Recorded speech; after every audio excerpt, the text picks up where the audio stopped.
अस्सलामुअलैकुम नाज़रीन, आप देख रहे हैं प्रोग्राम सिटी एट 10। मैं हूं आपके साथ आपकी मेज़बान रमशा कमल। मेरा आपका साथ होगा 10 बजे से लेकर 12 बजे तक। बहुत सारी टॉप स्टोरीज होंगी, लेकिन आज के प्रोग्राम के आगाज़ में हमने जब सुबह का आगाज़ हुआ तो सबसे पहले एक बहुत ही बुरी खबर उठते ही मुझे देखने को मिली, और बिल्कुल मैं ज़रूर उस पर बात भी करना चाहूँगी, क्योंकि हमारे जो साथी एंकर हैं, हमने साथ काम किया आज टीवी में, और अब्दुल्ला हसन उनका नाम है। सोशल मीडिया पर आपने सबने देखा होगा कि बहुत ज़्यादा खबर गर्दिश भी कर रही है, टीवी चैनल पे भी हमें नज़र आ रही है। और उनकी जो डेथ है वो कल एक कार और रोड एक्सीडेंट में हो गई। तो यकीनन ताज़ियत भी है, और दिल जो है वो अफसोस में भी डूबा हुआ है, दिल दुख में भी डूबा हुआ है, क्योंकि जब आप अपने कोलीग्स के साथ काम करते हैं, अच्छा काम करते हैं, तो वो आपको जो है वो यादों में रहते हैं यकीनन। और सिर्फ बात ये नहीं है, जब मैंने इसमें सोचा तो इंतहाई यंग लड़का, बहुत ही अच्छा, बहुत ही जो है सुलझा हुआ लड़का, जिसके साथ काम भी किया और जो है वो देखा भी।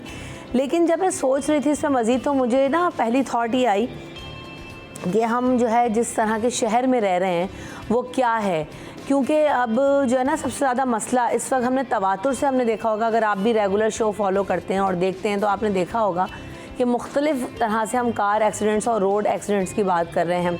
अभी कुछ दिन पहले नताशा का केस हुआ, इससे पहले एक ट्रॉलर उल्टा था, आपको याद होगा, एक ऑयल टैंकर उल्टा था बलोच कॉलोनी पर, जिसके नीचे जो है ना वो कार दब के कार जो है वो आ गई थी। इसके अलावा हाईवे पर होने वाले एक्सीडेंट्स मामूल हैं, कभी रिपोर्ट होते हैं कभी नहीं होते हैं। ट्रैफिक हादसा जो है वो मामूल बन चुके हैं, ट्रॉलर की बाइक वाले को टक्कर, उसके ट्रॉलर उलट गया तो जी गाड़ी नीचे आ गई, मतलब ये मामूल बन चुका है। ख़बरें आती हैं और निकल जाती हैं, ये तो हमारे लिए इसलिए ट्रिगर हो जाती हैं चीज़ें, या इसलिए मैं आज इस पर बात स्टार्ट ही यहीं से कर रही हूँ, क्योंकि ये तो हमारे चले साथी हैं, कुलीग हैं, तो हमें बहुत ज़्यादा अफसोस है, दुख है, दिल गम में डूबा हुआ है कि एक जवान लड़का जिसकी ज़ाहिर अपनी फैमिली भी है, सब कुछ है, अवारी टावर के करीब ये हादसा पेश आया। आप देख भी रहे हैं, ये गाड़ी की तस्वीर भी अब्दुल्ला की नज़र आ रही हैं। तो ये जो है ना मामूल बन चुका है इस वक्त। अब वो फुटपाथ पे चढ़ी, कैसे चढ़ी, हमारे यहाँ रोड्स इतने ख़राब हैं, ट्रैफिक हादसात हैं, ट्रैफिक वायलेशंस इतनी ज़्यादा लोग कर रहे होते हैं कि चाहे वो आपकी गलती हो चाहे वो किसी और की गलती हो, नुकसान दोनों लोगों का हो रहा होता है। तो ये जो है ना मुझे बड़ा दुख और तकलीफ़ हुआ, जिसमें मैंने कहा कि आज मैं उससे बात भी करूँगी कि जो है ना ट्रैफिक हादसात क्यों बढ़ रहे हैं। और पिछले दिनों मुझे एग्जैक्ट तो याद नहीं है, लेकिन एक रिपोर्ट भी गुजरी थी मेरी नज़र से, जिसमें ये आया कि पाकिस्तान में कराची वो सबसे ज़्यादा जो है ट्रैफिक हादसात होने वाला जो है वो शहर है, कि जहाँ पर रोड एक्सीडेंट्स और रोड्स की ख़राब जो सूरत हाल है उसमें नंबर 1 पर आता है। तो हम ये मौशी शहरक हैं, मेट्रोपॉलिटन सिटी हैं, और मेट्रोपॉलिटन सिटी की हालत जब ये हो और इस तरह के वाक़यात मामूल बन जाएं तो फिर बड़ी तकलीफ़ होती है, फिर बड़ा दुख होता है, और अफसोस में जो है वो डूब जाते हैं। तो इसी बात के साथ आज के शो का आगाज़ करेंगे, और जो है वो हमारे जो मेहमान हैं उनका तारुफ भी आपसे करवाती हूँ। उसके बाद जो है कुछ टॉप स्टोरीज़ इसके बाद शामिल करूँगी। ज़ाहिर सी बात है क्योंकि हम सब आपस में एक साथ काम कर रहे होते हैं। मेराज अख्तर साहब, welcome to the show. Ayaz, आपको भी वेलकम टू द शो। अस्सलाम वालेकुम। आप सब ने भी यकीनन देखा होगा, क्योंकि सभी के नॉलेज में है ये बात। मेराज भाई, ट्रैफिक कवानीन का जो है ना वो मसला हमेशा से अब्दुल्ला के साथ, पता नहीं आप लोगों में से किसी का इंटरेक्शन रहा, काम किया नहीं किया, मैंने आज टीवी में खैर उनसे इंटरेक्शन ज़रूर रहा, लेकिन ये मामूल है। हमारा कोई अपना जाता है या जानने वाला जाता है तो हमें ज़रा ज़्यादा फ़ील होता है, लेकिन कितने रिपोर्ट करते हैं आप इस तरह की चीज़ें, और क्यों कंट्रोल नहीं हो रहा है? देखिए जी, बड़ा अफसोसनाक वाक़या पेश आया। ज़ाहिर सी बात है, हमारी बिरादरी के थे वो। इत्तेफाक है कि मुझे उनके साथ काम करने का मौका नहीं मिला, लेकिन जितने भी मेरे दोस्त हैं या जानने वाले हैं उन सब में से किसी न किसी ने उनके साथ काम किया हुआ, तो सभी उनकी तारीफ़ करते पाए गए, और अल्लाह ताला उनकी मग़फ़िरत फ़रमाए। और दूसरी बात जो ट्रैफिक हादसात की है, तो देखिए शहर में खैर जो ट्रैफिक हादसात हैं वो तो मामूल ही हैं, क्योंकि देखिए आजकल तो सड़कें टूटी हुई हैं, तो एक तो ये वजह भी बन रही है, लेकिन बहुत सारी सड़कें ऐसी हैं जो जहाँ पर तेज़ रफ्तारी के बाइस भी हादसात पेश आ जाते हैं। मैं आपको बताऊं कि इस पूरे 8 माह के दौरान में, यानी कि जनवरी से अगस्त तक जो है 461 लोग जो हैं वो ट्रैफिक हादसात में जाँ बहक हुए, सिर्फ कराची में। और इसके अलावा 5000 से ज़ायद तादाद उन लोगों की है जो ज़ख्मी हुए हादसात में। उफ़ अल्लाह, यानी कि आप सोचिए कि तकरीबन 5,500-6,000 हादसा हुआ होगा, तो उसमें 5,000 अफराद ज़ख्मी हैं। और तकरीबन 450 और महराज जी मैं तो कहती हूँ ये तो रिपोर्टेड डाटा है। जी हाँ, कितना ही डाटा ऐसा है जो रिपोर्ट ही नहीं होता। बिल्कुल ऐसा ही है, ऐसा ही है। लेकिन इसके बात ये है कि इसका ज़िम्मेदार कौन है। बात तो ये आती है ना जी, क्योंकि मैं ये समझता हूँ कि ट्रैफिक पुलिस जो है वो अगर अपना काम पूरी तरह से करे तो शायद ये मसाइल ना हो। क्योंकि हमारे एक तो हमने ये भी देखा है कि लोग बहुत ज़्यादा जल्दबाज भी हैं, तेज़ रफ्तारी का भी मुजाहरा करते हैं, सिग्नल्स भी तोड़ देते हैं, सबको जल्दी होती है, अफरा तफरी का एक आलम होता है। तो एक ये वजह भी है, उसमें पब्लिक का भी कुछ काफ़ी हद तक जो है वो कसूर है। और साथ साथ में हमारे यहाँ ट्रैफिक पुलिस का भी इसमें ज़ाहिर सी बात है कसूर है कि ट्रैफिक पुलिस इस चीज़ को मैनेज नहीं कर पाती, जो काम उन्होंने करना है उसको नहीं कर पाती। चालान पर ज़्यादा ज़ोर होता है उनका कि चालान कर दिया जाए। लेकिन अगर ये अपनी कोशिश वो करते रहते हैं, हमने ये भी देखा है कि भाई महीने में जो है लाखों रुपए के चालान हो जाते हैं लोगों के, लेकिन लोग जो है वो रॉन्ग भी आना नहीं छोड़ते। ठीक है ना। और जो दूसरी बात ये कि शारे फैसल एक ऐसी सड़क है जहाँ पर अमूमन तेज़ रफ्तारी में ही इंसान जा रहा होता है, क्योंकि खुली सड़क है वो, तो स्पीड उसकी तेज़ ही होती है गाड़ी की। तो इसमें ऐसा भी होता है कि कभी टायर रॉड टूट जाए या कोई और इशू आ जाए, तो उसमें हमने ये देखा कि शारे फैसल पे ऐसे हादसा हुए कि एक सड़क के ऊपर गाड़ी चल रही है, टायर रॉड उसका टूटा है स्पीड में, उसके बाद वो कलबाजी खाती दूसरी सड़क पे आ गई है। तो ये तेज़ रफ्तारी के बायस भी होता है। बहरहाल अल्लाह ताला उनकी मग़फ़िरत फरमाए। लेकिन ये है कि ट्रैफिक हादसा मैंने आपको बताया कि पूरे 8 माह के दौरान में 461 अफराद जो है वो जहाँ वहाँ के 5000 से ज़्यादा ज़ख्मी हैं। और मज़ेदार बात यह है कि जो पुलिस को रिपोर्ट हुए केसेस या जो मुकदमात दर्ज हुए हैं वो महज 169, यानी कि 170 मुकदमात लोगों ने करवाए। बाकी सब लोग कहते हैं जी ठीक है जी, अल्लाह की मर्ज़ी थी, हो गया, माफ़ भी कर देते हैं, या फिर वही अपना कसास दियत वाला मामला करते हैं। लास्ट डे हम सैटरडे को के नताशा वाले केस में जब हमारे पास अपडेट्स आई थी तो भी हम कर रहे थे लेकिन डिस्कस। लेकिन बात हुई ना अयाज कि हल निकलता हुआ नज़र नहीं आ रहा कि परमानेंट सॉल्यूशन की तरफ हम जाएं। ये आज के वाक़यात तो नहीं है ना, ये तो बरसा बरस से हम देख रहे हैं और ऐसे ही चल रहा है। हम लोग जब उधर आड़ीपुर रोड में वेस्ट वार्फ में जाते थे वहाँ पे ट्रॉलर्स के कितने हादसा होते थे महाराज जी, कितना ख़राब वो रोड था, कितना जो है हैवी ट्रैफिक था, लेकिन हादसा मामूल थे, फिर भी कोई हमने उसके ऊपर वो देखा कि कोई भी चेंज नज़र नहीं आता। अब मसला ये है कि 3 बच्चों का बाप, बहुत 3 बेटियां थीं और इनकी वाइफ भी खुद एंकर हैं। हाँ। और अब्दुल्ला की जो मैंने तस्वीर देखी तो मुझे ऐसा लगा कि वो जो एक्सीडेंट वो पोल में जाके उनकी गाड़ी लगी है, जो हाँ, पोल में लग गई और शायद उन्होंने सीट बेल्ट नहीं लगाई हुई थी, जिसके बायस ये उनका सर जाके जो है वो सामने लगा है, सर और नाक पे चोट है, जिसके बायस उनका जो है ये ब्रेन हैमरेज हुआ या ब्रेन में ऐसी कोई चोट ज़ख्म आया होगा जिसकी वजह से उनको चोट हुई है। दूसरी चीज़ ये होती है कि मैंने भी ये सोचा कि पता नहीं क्या हुआ, क्योंकि मैंने इतनी डिटेल देखी थी, क्योंकि गाड़ी जो जिस तरह से डैमेज हुई है ना, मैंने गाड़ी देखी क्योंकि वाइफ के चैनल में काम करते थे उनके साथ, तो कहते बड़े लाइवली किस्म का लड़का था हर वक्त, यानी कि बहुत ज़्यादा अच्छा और पॉजिटिव एनर्जी वाला लड़का था। GTV से इनका ताल्लुक रहा था। अभी उन्हीं को कुछ थोड़े दिन पहले उन्हीं की थोड़ा सा कुछ NTN में मेरे ख्याल से चले गए थे, क्योंकि GTV से इनके कोई नए वहाँ पे कह रहे हैं कि कुछ इंतज़ामिया चेंज हुई तो उन्होंने उनको थैंक यू वेरी मच कहा था। तो उसके बाद अब एक बात ये भी होती है कि मैं ये यकीनन ये हमारे माशरे का ये भी एक हिस्सा है कि जो परेशानियाँ होती हैं, लोग कुछ सोच में गाड़ी ड्राइव करते हैं। बहुत सारे लोगों के अंदर ऐसी आदत होती है, मिराज भाई आप भी ड्राइव करती हैं तो चलाते जब आप रूट पे होते हैं तो बहुत सारी आपके दिमाग में थॉट्स होती हैं। मुझे तो दुनिया भर के काम और फ़ोन कभी याद नहीं आते, वो गाड़ी चलाते हुए आपके एक फ़ोन जो आप मोबाइल फ़ोन यूज़ करते हैं, दूसरा अगर आपने सीट बेल्ट लगाई होती तो शायद ये ज़ख्मी हो जाते हैं और जान की बाजी नहीं आते। सीट बेल्ट लगाना इसलिए बार बार कहा जाता है और आजकल चलान भी ज़्यादा जो सीट बेल्ट्स पे हो रहे हैं वो यही वजह है कि ये जो हादसा आया है वो एक सामने नज़र आ रहा है कि एक सीट बेल्ट ना होने की वजह से उनका सर जो है वो डैशबोर्ड और स्टीयरिंग पे टकराने की वजह से वो हादसा हुआ और वो जान की बाजी हार गए अपनी। दूसरी चीज़ ये कि जो ये इस वक्त हमारी घरेलू परेशानियां हैं, लोग जो इस वक्त माशी तौर पे बहुत ज़्यादा परेशान हैं और वो जो बाइक चलाते हुए भी आप अक्सर लोगों को देखें, एक सोच में एक सीधी बाइक चला रहा था, बेध्यानी के अंदर आप सड़क भी क्रॉस कर जाते हैं, आप गाड़ी को पास भी क्रॉसिंग भी पास कर जाते हैं। उसकी वजह ये होती है कि आप किसी थॉट में चले जाते हैं। तो ये बहुत ज़्यादा एहतियात करें गाड़ी चलाते हुए, ख़ासकर टेलीफोन मोबाइल फ़ोन का इस्तेमाल, सीट बेल्ट लाजमी लगाएं और जो ये आपके थॉट्स आ रही होती हैं तो एकदम अपने आप को इस बात पे रियलाइज़ कराएं कि आप गाड़ी चला रहे हैं, आपकी जान भी कीमती है और आपके साथ जो दूसरा बंदा रोड पे चल रहा है या ड्राइव कर रहा है उसकी जान भी कीमती है। बिल्कुल ऐसा ही है और खाली सड़कों का मसला नहीं है, वाकई हमारे ना रूल हम खुद भी फॉलो नहीं करते, तो ये भी मसाइल हैं कि हमें जो है ना वो फॉलो करने की ज़रूरत है और समझने की ज़रूरत है कि बहुत सारी चीज़ें या ओवर स्पीड भी हम कर रहे होते हैं तो उसमें नुकसान किसी और का नहीं है, हमारा अपना ही है। तो ख्याल रखें जब भी आप निकलें, चाहे वो आपके पास कोई भी सवारी हो, बाइक हो, आप या पब्लिक ट्रांसपोर्ट से सफ़र कर रहे हो या अपनी गाड़ी में, लेकिन जो है वो ख्याल रखें और एहतियात के साथ जो है वो सफ़र करें। आगे बढ़ते हैं, आज की जो टॉप स्टोरीज हैं उस पर भी नज़र डालते हैं। कराची में सड़कों के ठेके देने के लिए मॉनिटरिंग यूनिट बनाया जाएगा, फारूक सत्तार साहब ये कह रहे हैं। और मॉनिटरिंग यूनिट का काम क्या होगा, इस हवाले से जो है वो हम देखेंगे कि जो सड़कों की तामीर हो रही है उसके ठेके देगा और उनको चेक करेगा कि कितने दिनों में जो है वो जो टारगेट दिया गया है वो अचीव कर पा रहे हैं या नहीं कर रहे हैं।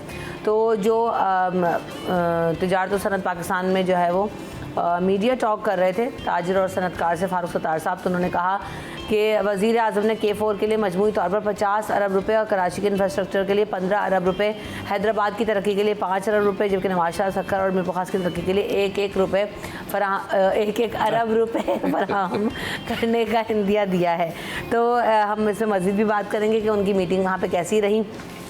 इसके अलावा साफ़ पानी की फराहमी के लिए नई लाइनों की मंजूरी दे दी गई है। मेयर कराची साहब का ऐसा कहना है। उन्होंने कहा है कि 13 अरब रुपए की लागत से 2 नई लाइनें डालने की मंजूरी दी है। शहर भर में काम किया जाएगा, साफ़ पानी की फराहमी की जाएगी और ये काम 1 साल के अंदर मुकम्मल कर लिया जाएगा। तो ये अच्छी खबर सामने आई और उम्मीद करते हैं कि अल्लाह ताला इस पर 1 साल का जो टेन्योर दे रहे हैं और जो लाइनें डालने का काम है वो जल्द अज जल्द हो जाए तो बहुत ही अच्छा हो जाएगा शहर वालों के लिए। इसके अलावा शर्जील मेमन साहब कह रहे हैं कि दबाव तो आ रहा है मगर बस टर्मिनल हर सूरत शहर से बाहर मुंतकिल करना होंगे, क्योंकि उन्होंने पहले भी कहा था कि हम जो नए टर्मिनल्स हैं उन तक मुफ्त शटल सर्विस फराहम की जाएगी और टर्मिनल्स को बाहर ले जाया जाएगा ताकि जो शहर भर में ट्रैफिक की सूरत हाल है उसको बेहतर किया जा सके और अंदरूनी जो मुल्क है वो जाने वाला ट्रांसपोर्ट है उसको हाईवे के करीब मुंतकिल किया जाए। तो उन्होंने कहा कि कुछ बस ऑपरेटर्स हैं उन्होंने झूठे और मनकरत जो है वो बुनियादों पर मुकदमात भी दर्ज करा दिए हैं, मज़ाहमत है, लेकिन इसके बावजूद हम कोशिश यही कर रहे हैं कि फ़ौरी तौर पर टर्मिनल जो है वो मुंतकिल कर दिए जाएं। इसके अलावा वज़ीर दाखिला सिंध ज़ियाउल हसन ने जो है वो सेफ सिटी प्रोजेक्ट की पहली मॉडल कार का तफसीली मुआयना किया और कहा है उन्होंने कि पहले मरहले में 4 मॉडल कार्स के ज़रिए शाहराह फैसल पर मॉनिटरिंग का आगाज़ किया जा रहा है। सेफ सिटी प्रोजेक्ट हुकूमत सिंध के तहत मजमूई तौर पर 123 मॉडल कार्स जो है वो मुतारिफ़ लेकर आएगा, जिसमें जो है वो शहर की मॉनिटरिंग ये मॉडल कार्स करेंगी, जिसके आप फुटेज भी देख रहे हैं। यकीनन स्पेशली इक्विप्ड होंगी ये कार और हम इसके बारे में जानेंगे भी कि किस तरह से जो है वो इसमें होगा। तो उन्होंने कहा कि जदीद टेक्निक्स का इस्तेमाल किया जाएगा और इन कार्स को सड़कों पर लेकर आया जाएगा ताकि ये मुआवनत कर सकें और शहर में जो सूरत हाल है उसको बेहतर कर सकें। इसके अलावा SSGC और पाकिस्तान साइकिल फेडरेशन के इश्तराक से यौम दिफा कौमी चैम्पियनशिप साइकिल रेस हुई। इसमें जो है वो एलीट कैटेगरी में SSGC ने पहली, दूसरी और तीसरी पोजीशन हासिल की। तो ये अच्छा एक इवेंट नज़र आया जहाँ पर हम देख रहे हैं कि साइकिलिंग इवेंट हुआ। वैसे भी बहुत ज़्यादा लोगों ने अभी क्लब्स बना लिए हैं और साइकिलिंग के मुकाबले हो रहे होते हैं, तो ये भी बड़ी एक अच्छी एक्टिविटी वैसे भी कर रहे होते हैं लोग मॉर्निंग में अक्सर। तो ये तो बाकायदा तौर पर मुकाबला हुआ और इसमें जो है वो हमने देखा कि लोगों को प्राइसेस भी दिए गए हैं। तो आगे बढ़ते हैं अपनी ख़बरों की तरफ। तो हमने ये देखा है कि सबसे पहले अभी कराची साहब जो है वो कल मुआयना भी किया, उन्होंने एम जिना रोड भी पहुँचे। ये भी एक ख़बर थी कि उन्होंने जो है वो काम जो हो रहे हैं शहर भर में उसका भी मुआयना किया, इस हवाले से भी बात करेंगे। लेकिन पहले ब्रेक ले लेते हैं, ब्रेक के बाद हाजिर होते हैं। Welcome back in city at 10। तो जनाब हम सबसे पहले बात करेंगे जैसे शर्जील मेमन साहब ने कहा कि जो टर्मिनल्स हैं वो शहर से बाहर मुंतकिल होंगे।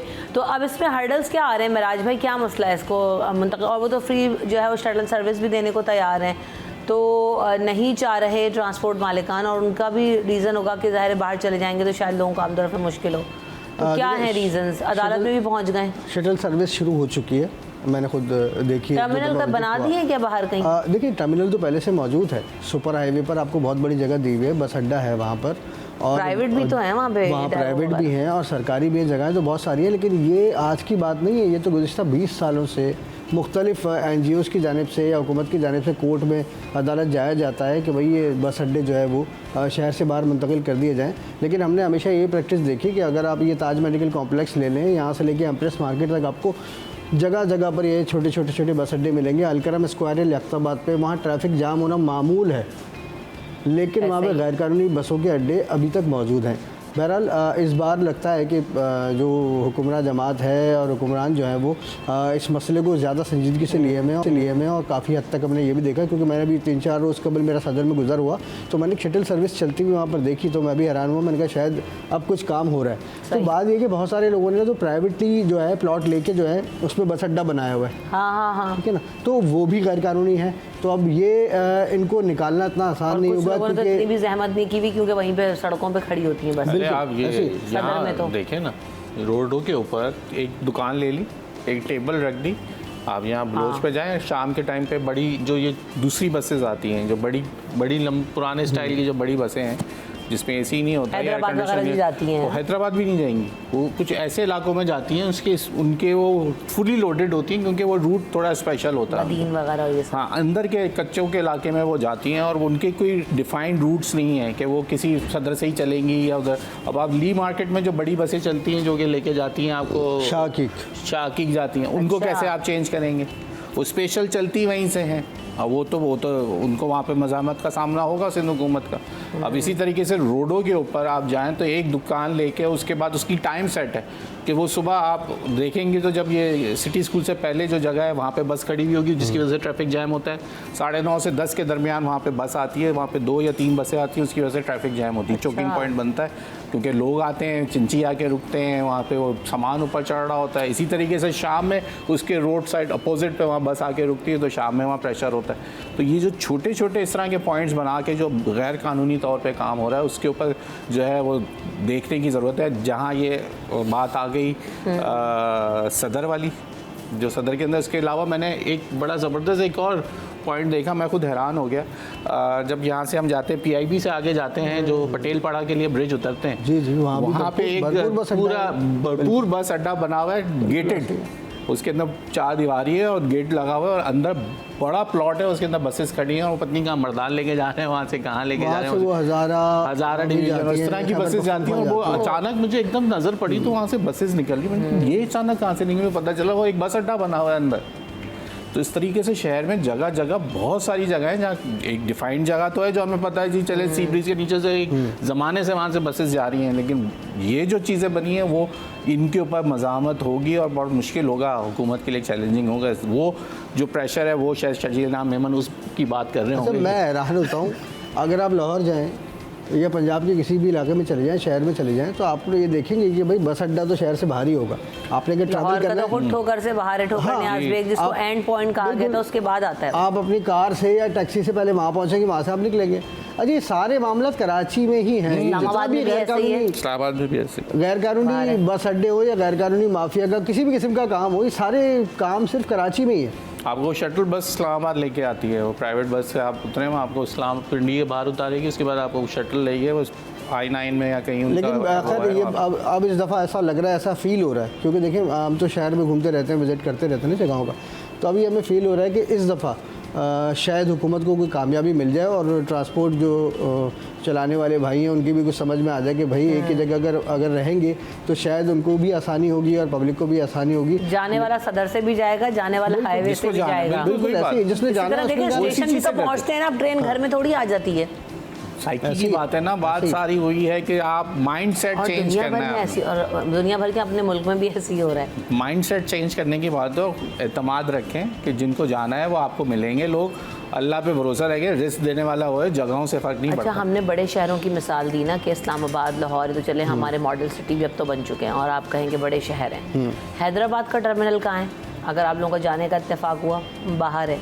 बिल्कुल हैदराबाद का टर्मिनल विदिन सिटी नहीं है कि आपको बिल्कुल अंदर, पहले आप उतरते हैं देन फिर आप सिटी में, छोटा शहर है लेकिन स्टिल उस छोटे शहर के हिसाब से भी उसका टर्मिनल जो है वो बाहरी जो है काउंट होता है, उसके बाद शहर स्टार्ट होता है। तो आपको छोटे शहरों में भी सूरत हाल है, बस माशाल्लाह वही कराची में। छोटे शहर होने का फ़ायदा भी होता है ना, छोटे शहर होने का फ़ायदा ये वो बाईपास से घुमाते हैं, जो आपको छोड़ते हैं उसके बाद उनको आगे निकलना है। बड़ी सिटी के अंदर तो उनका स्टॉप है ही नहीं ना, उनको तो आगे सक्कर और उस तरफ आगे की तरफ जाना है, तो आपको उतार के सीधा हाईवे दोबारा से बाईपास करते हुए निकल जाते हैं। अच्छा, बड़ी बड़ी जो कोचेज़ हैं, ये आपको सदर में जो ट्रैफिक का जो प्रॉब्लम है ना, उसकी भी बहुत बड़ी वजह है। बड़ी वजह बिल्कुल है। जब एक दफ़ा अगर आप कॉरिडोर 3 से अक्सर टर्न होती हैं गाड़ियाँ ना, तो जब ये जाहिर सी बात इतनी बड़ी बस होती है, जब ये टर्निंग ले रही होती है तो काफ़ी दूर तक जो है वो ट्रैफिक जाम हो जाता है। सही बात है। और फिर वो टर्न लेके वहाँ से निकलती है, उसके बाद वो ताज मेडिकल कॉम्प्लेक्स की तरफ जो है वो डबल रोड जो जा रहा है उसके ऊपर वो एंटर हो जाती है। तो ट्रैफिक जैम भी अगर ये हो जाए, ये तमाम जो टर्मिनल्स जो शहर में दरमियान में चल रहे हैं, अगर ये साइड हो जाएं और शहर से बाहर चले जाएं तो कुछ ये भी असर पड़ेगा इसका, जो कि कराची में ट्रैफिक जाम का मसला है सही। उस पर भी कोई बेहतरी आ सकती है। लियाकताबाद बहुत बड़ा इशू है। लियाकताबाद के वो अंदर जो ब्रिज के नीचे आधा रोड जो है वो बसेस आके खड़ी हो जाती हैं और एक ट्रैक छोड़ते हैं आपके लिए। लियाकताबाद का रोड कितना बिजी रोड है। वो जो आपका 10 नंबर कहलाता है, हाँ। वो 10 नंबर के नीचे जो वो मार्केट है वहाँ पे सामने आके वो चाहे बड़ी बसेस हों, छोटी कोचेस हों, वो हैदराबाद के लिए एक के पीछे एक लगी हुई है। ब्रिज तबाह कर दिया इनकी वजह से, क्योंकि वो रैम के ऊपर से जाती हैं तो वो ड्राइवर लोडेड गाड़ियाँ हैं, तो वो उसके ऊपर खड्डे बनते हैं। एक भाई एक चीज़ की लाइफ है, एक चीज़ के ऊपर सटन वो कुछ करना है, लेकिन बात वही है सबसे ज़्यादा मुश्किल जो है ना, अगर वो लियाकताबाद वाला कर दे तो बहुत सारी चीज़ें जो है वो चेंज हो जाएंगी। बिल्कुल ऐसे ही। ब्रेक लेते हैं, ब्रेक के बाद आएंगे तो ज़रा बात करेंगे कि पानी की नई लाइंस डलने जा रही हैं और बजट भी मंजूर हो गया है। After this break welcome back in city at 10। तो जनाब अब बात करेंगे साफ पानी की फराहमी के लिए नई लाइंस की मंजूरी दे दी गई है और 13 अरब रुपए जो है वो लगाए जाएंगे। 2 नई लाइनें डालने की मंजूरी दे दी गई है और ये काम 1 साल में मुकम्मल कर लिया जाएगा। कहाँ? अब कहाँ अभी बताती हूँ। नहीं, आई मीन कराची के लिए 2 बड़ी लाइनों का यानी कि मकसद ये हुआ कि जो बड़ी लाइनें जो बड़े एरिया कहाँ से कहाँ होगा वैसे बताया नहीं है इसमें। यही तो मैंने जब तो पूछा, ये वो ना हो जाए ना जो हम K4 मनसूबा हो, बनेगी, लगेगी, वो अभी दोबारा से डिज़ाइन होगी, ये तमाम चीज़ें इस तरीके मैटर करती हैं कि अब हम परेशान। देखिए 2 जानिब से लाइनें आती हैं ना कराची में, एक तो धाबेजी वाला पंपिंग स्टेशन, ठीक है, और एक हब डैम से भी आती है। तो 2 किस्म की लाइनें हैं और अगर बहरहाल बात यह कि लाइनें डाल दें अच्छी बात है, क्योंकि अब शहर में जारी बात है लाइनों में पानी आना तो बड़ा मतलब ख़त्म ही हो गया तकरीबन। हर इलाका ले लें, आप सरजानी टाउन लें, नॉर्थ कराची लें, नॉर्थ नाज़िमाबाद लें, गुलशन इकबाल आ जाएँ, बहुत सारे इलाके ऐसे 70% जो शहर है वहाँ पर उनका लाइन्स में पानी नहीं आता, ठीक है ना। आता भी तो या तो वो बोरिंग पे गुजारा कर रहे हैं या फिर उनके पास पैसे हैं तो भाई वो टैंकर, इतना बड़ा नाम है जिसमें पानी है ही नहीं। DHA में पानी नहीं है, DHA में टैंकर सर्विस है, क्लिफ्टन कहीं पे भी पानी कहीं पानी नहीं है। तो ये कि बहुत अच्छी बात है अगर कोई ऐसा फैसला लिया गया तो, लेकिन इसको वाज़ेह कर देना चाहिए था कि भाई ये लाइन कहाँ से कहाँ तक डलेगी और ये डलेगी तो कितने अरसे में ये प्रोजेक्ट पूरा होगा, क्योंकि हमारे यहाँ जो है इस तरह के प्रोजेक्ट्स जो हैं वो बहुत ही कोई तवील मियाद होते हैं और उनका पता नहीं चलता, क्योंकि लोग फिर 2-4 साल बाद तो भूल ही जाते हैं कि शायद ये कुछ था। अगर मेन लाइंस अगर 2 मेन लाइंस है हमारी, जो अगर उसको चेंज करने जा रहे हैं तो बहुत अच्छी बात है, क्योंकि उसके अंदर हम अक्सर सुनते हैं कि हाइड्रेंट्स वालों ने लाइन पर पंचर की हुई है, वहाँ से पानी चोरी हो रहा है। अगर ये 2 मेन लाइंस हमारी चेंज हो रही हैं जहाँ से हमें ये खदशा है कि पानी चोरी हो जाता है, तो यकीनन अब नई लाइन से तो फिर पता चल जाएगा। वाटर हाइड्रेंट्स उठा के बंद कर दें, आधे मसाइल तो पानी के हल हो जाएंगे। लेकिन वो लाइनें तो खराब है ना, ये जब हो सकता है जैसे नई लाइंस डल जाएं उसके बाद फिर वाटर हाइड्रेंट्स बंद कर दें, क्योंकि फिर आपको ये खदशा नहीं होगा कि नई लाइन के अंदर आपकी जो है वो चोरी नहीं होगी। बिल्कुल ऐसा ही है। अच्छा, इस खबर में एक और चीज़ है, वो ये है कि रिसाइकलिंग करने पे भी पानी पे जो है वो गौर किया जा रहा है और कह रहे हैं कि हम समंदरी पानी जो है उसको भी लैब टेस्ट करवाएंगे और उसको देखेंगे कि वो रिसाइकिल होने के काबिल है या नहीं है। तो दुनिया भर में हो रहा है, तो मेयर साहब कह रहे हैं कि ये कराची में भी होना चाहिए, क्योंकि आगे जाके और मज़ीद पानी की किल्लत पैदा होगी, दुनिया भर में ये भी कहा गया है। तो रिसाइकिल होने का भी एक प्रोजेक्ट लगाने का कहा तो है। लगाने की बातें नहीं है, आपके यहाँ तो वाटर ट्रीटमेंट प्लांट पहले से मौजूद हैं। कराची में 3 बड़े वाटर ट्रीटमेंट प्लांट्स हैं, ठीक है, एक महमूदाबाद में है, एक साइट एरिया में है और एक जो है वो हॉक्सबे के करीब है। ये उसी समंदरी पानी को ट्रीट करता है? नहीं, समंदर के पानी को नहीं, ये सीवरेज के पानी को ट्रीट करके समंदर में डालता है और अरबों रुपए की उसमें मशीनरी लगी हुई है, जिसको रोज़ाना की बुनियाद पर नशे के आदि अफराद हारियों से काट के जो है ना चोरी करके ले जाते हैं। क्यों? वो गैर फ़ाल है, वो फ़ाल ही नहीं है। वाटर एंड सीवरेज बोर्ड ने उस पर कभी तवज्जो ही नहीं दी, और तवज्जो दी भी तो उनको बजट का मसला हुआ। अब वो भी सफ़ेद, जैसे हमारे यहाँ स्टील मिल्स का हाल है, इसी तरह उन ट्रीटमेंट प्लांट्स का हाल है। वहाँ पे सिक्योरिटी के नाम पर लाखों रुपया सरकार दे रही है कुछ नहीं, ठीक है, और आप अंदर चले जाएं आपको कोई रोकने वाला भी नहीं होगा। और जब अंदर पहुंचेंगे, मैं एक दफ़ा अंदर गया हूँ वहाँ पर एक रिपोर्टिंग के लिए, तो मैं अपनी गाड़ी लेके बहुत अंदर मशीनरियों के पास चला गया, तो वहाँ मैंने देखा कि 25-30 नशे के आदि अफराद जो है वो बड़ी ही मेहनत के साथ जो है कुछ ना कुछ काटने में लगे हुए थे अपना कारोबार। तो हमारी गाड़ी को देख के तो पीछे वहाँ की सिक्योरिटी की गाड़ी आई, तो फिर वो हेरोइंचियों ने भागना शुरू किया, तो उनमें से 4 को उन्होंने पकड़ा।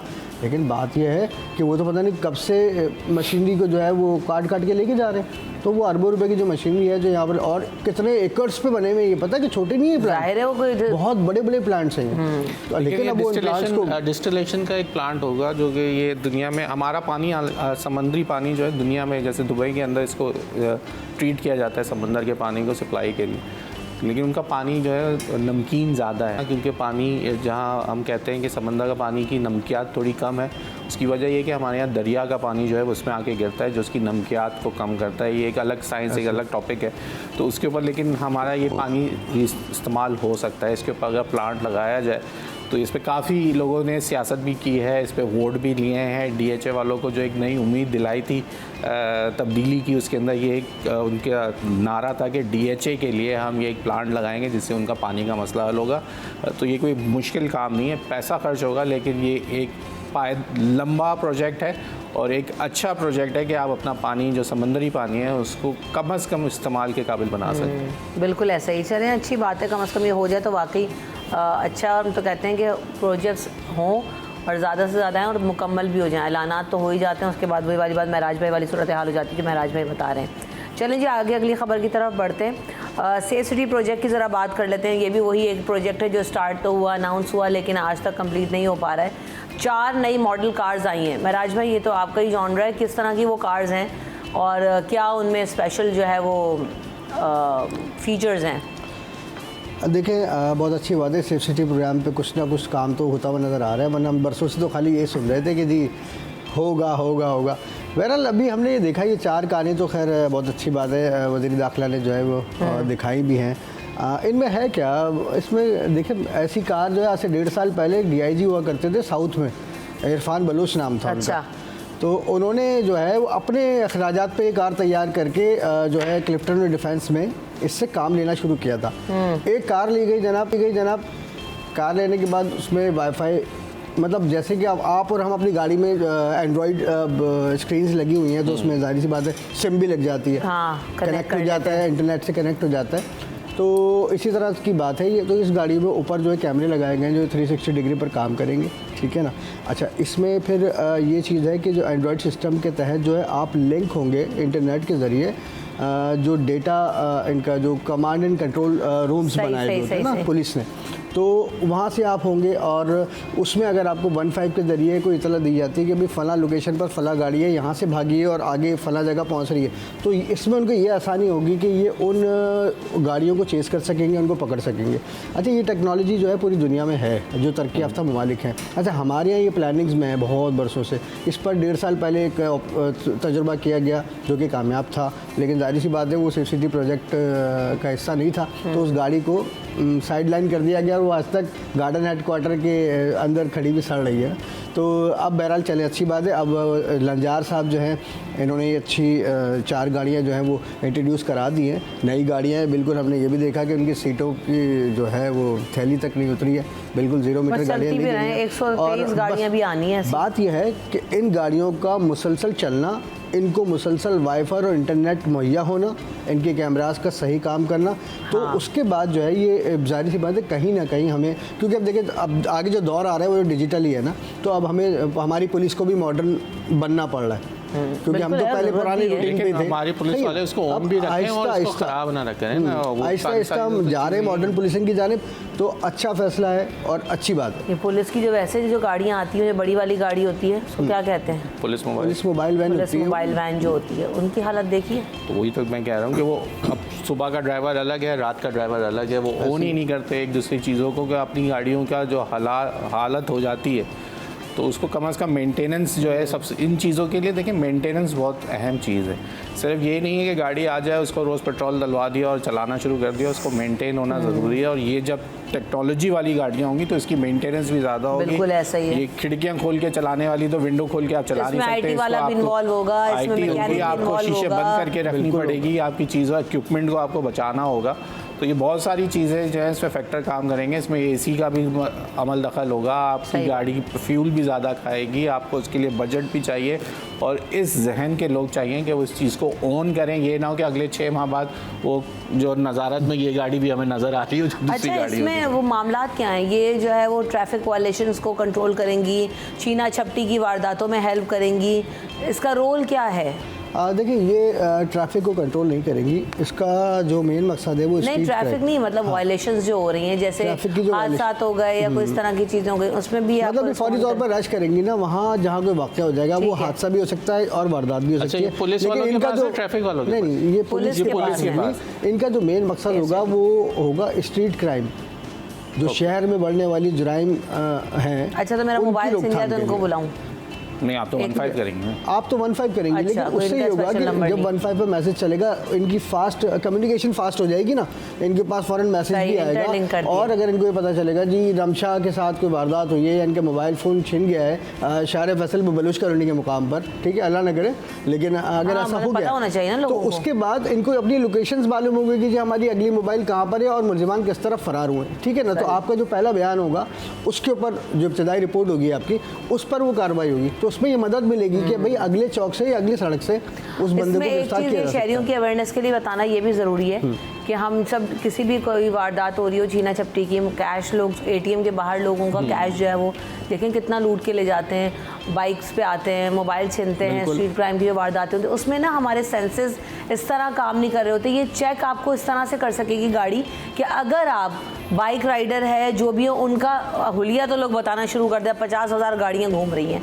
हम लोग जो है नंबर प्लेट पे फोकस नहीं करते, तो हमें इस पे भी फोकस करना होगा कि फौरी तौर पर अगर कोई बाइक गुजरी है और उसने आपके साथ कोई इंसिडेंट हो गया तो आप नंबर प्लेट पे फोकस करें कि वो क्या है, ताकि उससे जो है वो अब क्योंकि नंबर प्लेट्स की रजिस्ट्रेशन और उस हवाले से भी कैमरा टेक्निक्स बड़ी एडवांस हो गई हैं शहर भर में, जो कैमरे लगाना शुरू हैं कि उससे मिल जाता है आपको डाटा। बाइक का नंबर इतना छोटा होता है, इतना नेकेड आई से देखना आसान भी नहीं है, जब वारदात कहाँ होती है, बाइक कहाँ होती है, तो ये भी एक इशू है हमारे लिए। तो नहीं, अभी तो गन पॉइंट पे बराबर में रखते हैं, मांगते हैं, वहीं से बाइक तो बंदा अपना आवाज ही खोए बैठा है, लेकिन थोड़ा सा आपको कंट्रोल, हाँ, अपने देखें अगर आप बढ़िया में तो आप नंबर नोट करें, गाड़ी का मॉडल भी देखें कि वो कौन सी गाड़ी थी। अगर आप जब लुटी गए हैं तब उसके बाद जब आप भाग रहे होते हैं, इतना टाइम होता है कि आप पीछे से ये चीज़ देख सकते हो। अगर आपके पास वक्त हो अपनी जान को बचाते हुए ये काम कर लें तो फिर ये चीज़ें आपके लिए करामत हो सकती हैं, ये फिर ये चीज़ें आपको आगे फ्रूटफुल नज़र आएंगी। क्योंकि इनको भी हेल्प चाहिए ना, आप कोई डाटा प्रोवाइड करेंगे, कोई चीज़ बताएंगे तो उनको चेस करेंगे ना। अब आपके लिए गाड़ी खड़ी है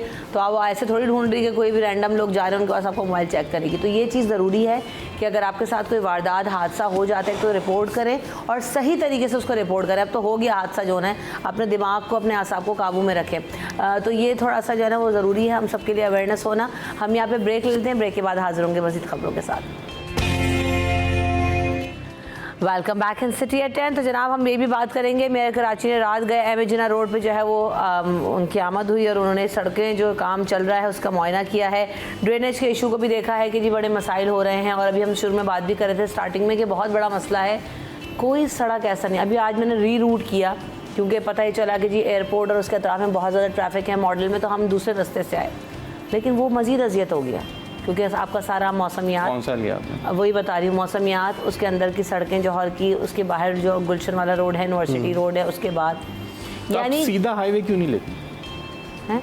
कहाँ सीधा हाईवे से? हाँ, तो आप गुलशन वाले रोड से आ जाएंगे। जब तो बता तो रहे इतना घटिया वो रोड होगा, पुराना आप जिसको हाईवे कहते हैं, जो आपका इधर से आता है सराब बोर्ड हाईवे कह रहे हैं, शार पाकिस्तान ले लें पूरा सीधा सीधा। नहीं, आप नेशनल हाईवे को कह रहे हैं जी?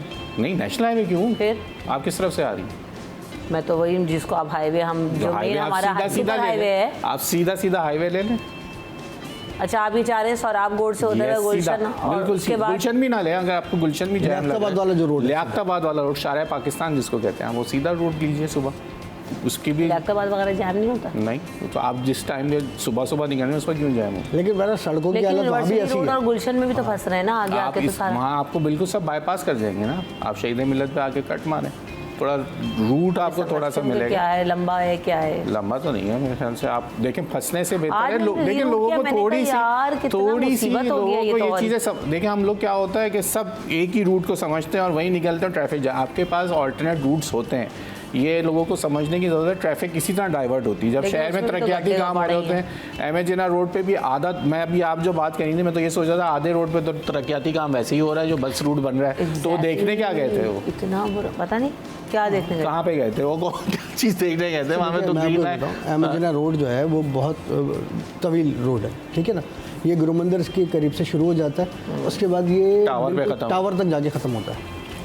तो उसमें कई जगह ऐसे पैचेस हैं जहाँ पर अब ग्रीन लाइन का बस का भी तो आगे तक काम होना है ना, उसके बाद आके वहाँ रुकना है, तो वो सारे रूट्स और रीशेड्यूल होनी चीज़ों को क्या चीज़। सीवरेज का मसला वहाँ पर एक तो सबसे बड़ा मसला ये है कि जहाँ जुबली का जो इलाका है, जहाँ जुबली शुरू हो जाता है जिसको आप बोलते हैं रिम्पा प्लाजा वाला एरिया जो है, वहाँ के बाद से जो वहाँ सीवरेज का मसला है, वहाँ पे सैटरडेज के बाद आप देखें अक्सर वहाँ पे जो है ना रोडों पे सीवरेज का पानी बोल्टन मार्केट के बाद एक बहुत बड़ा हिस्सा है जो कि बहुत ज़्यादा बर्बाद हुआ अभी हमारे साथी बता रहे हैं कि वो करीमाबाद वाला भी जो फ्लाईओवर है उस पर भी काम हो रहा है, वो भी बहुत ज़्यादा रूट पूरा मुतासर है, नीचे ऊपर दोनों जो सड़क उसके ऊपर का काम शुरू हो गया तो बहुत अच्छी बात है। करीमाबाद वाला पुल तो वही है, वो तो नीचे तो मुझे याद है कि कहीं नीचे तो वहाँ अंडरपास बन रहा है ना, नीचे तो कब तक बनेगा? करीमाबाद पे तो अंडरपास बन रहा है, वो भी एक खटाई में पड़ गया है। तो बन रहा है वो, उसमें भी टेक्निकल फॉल्ट आया है। वो जो आप जिस ब्रिज की बात कर रही हैं उस ब्रिज के नीचे से मेन पानी की लाइन जा रही है जो कि 24 घंटे की लाइन है, और वो लाइन जो है वो अंडरपास के बीच में आ गई जिसकी वजह से अब वो डिजाइन चेंज हो रहा है। डिजाइन चेंज का मतलब पहले बना रहे थे डिजाइन तो पता नहीं और पीछे लेके जाएंगे और नीचे डेप्थ जाएगी, उस लाइन के नीचे से अंडरपास निकलेगा जैसे हमारा यहाँ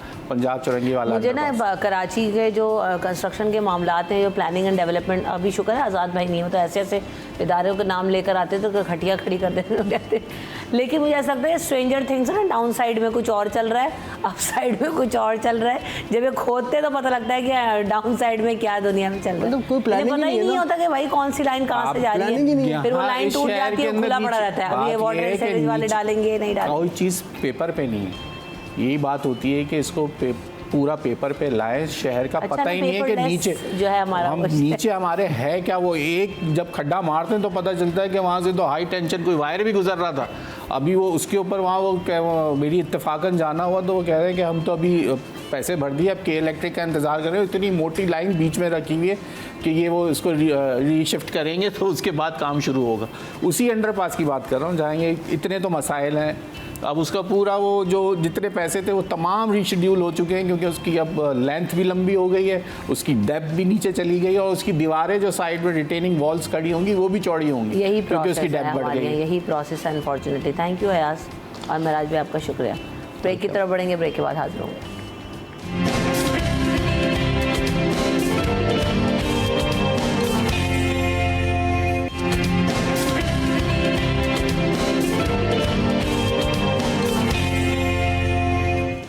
वेलकम बैक इन सिटी 10। तो जनाब आज हम देख रहे हैं कि कल हमने देखा कि कल इंटरनेशनल लिटरेसी रेट जो है वो डे था, और जो है लिटरेसी डे की जब हम बात करते हैं तो यकीन आज हमने सोचा कि जब वापस आएंगे तो उस पर मज़ीद बात करेंगे क्योंकि कल जो है वो वीकेंड था, सब जो है घरों पर थे। लेकिन ये टॉपिक ऐसा है कि इसके ऊपर बात होना बहुत ज़्यादा ज़रूरी है क्योंकि किसी भी माशरे के लिए, किसी भी सोसाइटी के लिए जो तालीम है वो सबसे ज़्यादा मैटर करती है। और अगर मैं अपनी पॉपुलेशन की बात करूँ, जैसे मैंने कई दफ़ा कहा है ड्यूरिंग द शोज़ कि हम वो आइडियल पॉपुलेशन है जिनमें बच्चे और नौजवानों की तादाद जो है वो 50% से ज़्यादा है। तो दुनिया की जो तरक्की याफ्ता ममालिक हैं वो इस सोसाइटी को क्रेव करते हैं। जब भी हम देख रहे होते हैं कि मुख्तलिफ इमिग्रेशन प्रोग्राम्स चल रहे होते हैं, स्किल लेबर प्रोग्राम्स चल रहे होते हैं, उसकी वजह यही है कि वो दुनिया भर से उन लोगों को इंडल्ज करते हैं कि जो लोग यूथ हैं, जवान हैं, स्किल्ड हैं, तालीम याफ्ता हैं, वो उनकी सोसाइटी में आकर सर्व करते हैं। हमारे पास ये आइडियल पॉपुलेशन होने के बावजूद तालीम का फुकदान और एजुकेशन सेक्टर के ऊपर फोकस ना होने की वजह से हम तरक्की नहीं कर पा रहे होते, हमारा विजन उस तरह से नहीं चेंज हो रहा। अनफॉर्चुनेटली हमारे जो हुक्मरान मौजूद हैं उनके भी अगर आप तालीमी डिग्रीज़ या तालीम का उठाकर देखें कि मयार क्या है तो हमें सामने नज़र आएगा कि जो मिनिस्ट्रीज़ भी लेकर बैठे हुए हैं तो क्या वो रेलेवेंट मिनिस्ट्रीज़ में हैं कि जो स्किल के साथ उनको डिलीवर कर सकें। तो एक तो आज हम ये बात ज़रूर करेंगे कि किस हद तक जो है वो तालीम के ऊपर फोकस करने की ज़रूरत है, हमारी हुकूमत को भी, हमें भी, और फिर इसमें एक प्राइवेट सेक्टर का भी बहुत ज़्यादा बड़ा रोल है, जो कि हम देख रहे हैं कि हमारे जो सोसाइटी है उसको एजुकेट करने के लिए, हमारे बच्चों को पढ़ाने के लिए, क्योंकि गवर्नमेंट स्कूल्स या जो है वो स्टेट की तरफ से अच्छी एजुकेशन नहीं प्रोवाइड की जा रही, तो बड़ा गैप जो है वो प्राइवेट सेक्टर ने इसको हाईजैक किया हुआ या जो है ना फिल किया हुआ, या वो एक रिस्पॉन्सिबिलिटी उठा रहे हैं। आप तीनों मोड्स में इसको ले सकते हैं। तो आइए बात करते हैं, हमारे साथ जो एक्सपर्ट्स हैं उनको शामिल करते हैं। हैदर अली साहब मेरे साथ मौजूद हैं, आप चेयरमैन हैं all Sindh private schools and colleges के। Welcome to the show Haider Ali sahab. इसके अलावा हमारे साथ तंजीला थेबू मौजूद हैं, आप एजुकेशनिस्ट हैं, लेक्चरर हैं। Welcome to the show Tanzeela. और असद शहबाज साहब भी हमारे साथ मौजूद हैं, जो कि हेड ऑफ डेवलपमेंट साउथ हैं TCF के। Welcome to the show and अस्सलाम वालेकुम to all of you. Starting with you Asad, कि जब हम ये देखते हैं कि तालीम का जब फैक्टर की बात होती है, तो जैसे मैंने स्टार्ट में भी कहा कि बहुत इंपॉर्टेंट है, हम ये बातें भी कर रहे हैं जी सोसाइटी के लिए तालीम सब कुछ, लेकिन क्या वजह है कि एज स्टेट वो तवज्जो तालीम पर होनी चाहिए थी अभी तक नहीं है हमारी? अच्छा देखिए, हर जो महज़िब मुआशरा होता है उसकी तरक्की अगर आप देखें, जिनको हम रोल मॉडल समझते हैं, तो उनकी तरक्की के पीछे सिर्फ तालीम ही होती है। बग़ैर तालीम के कोई मुआशरा तरक्की नहीं कर सकता। अब ये पाकिस्तान के अंदर शुरू से ये रहा है कि तालीम जो है वो हमारी प्रायोरिटी नहीं रही। हमने बाकी चीज़ों पे बहुत सारा काम किया, लेकिन पता नहीं क्यों हम इसको इग्नोर कर गए। जो कि मेन जो आपका कंपोनेंट पिलर होता है, फाउंडेशन होती है कौम के लिए, वो तालीम होती है। अगर आपको कायज़म साहब का कॉल याद हो, उन्होंने भी यही कहा है कि तालीम के बगैर कोई कौम तरक्की नहीं कर सकती, लेकिन हम उस पर इतनी तवज्जो नहीं दे रहे। लेकिन मैं अगर आपको बताऊँ कि जहाँ पर कुछ ऐसे इदारे जो अच्छा काम कर रहे हैं उनको भी हाईलाइट करना चाहिए। उनमें से एक इदारा हमारा अपना इदारा है, द सिटीजन्स फाउंडेशन। हमारे इस वक्त कुछ 2000 स्कूल्स हो चुके हैं, 3 लाख बच्चा पढ़ रहा है। सो एक से है, कहते हैं कि if you are not part of the solution then you are part of the problem. So शायद इस बहुत बड़े चैलेंज को हम ख़त्म तो ना कर सके, बट हम अपना हिस्सा ज़रूर डाल सकते हैं, हम अपने हिस्से का दिया ज़रूर जला सकते हैं। So as a non profit organisation हम ये हर मुमकिन कोशिश कर रहे हैं कि जहाँ पर पाकिस्तान में एजुकेशन इमरजेंसी है, जहाँ पर पाकिस्तान का लिटरेसी रेट बहुत ही कम है, हम उसमें एटलीस्ट अपना सिक्का डाल सकें, अपनी तरफ से दिया जला सकें। अब लिटरेसी रेट भी तो क्या तय किया हुआ है तंजीला, की जो अपना नाम लिखना और पढ़ना जानता है, जिसको अलिफ से ये और ABCD आती, तो वो लिटरेट है।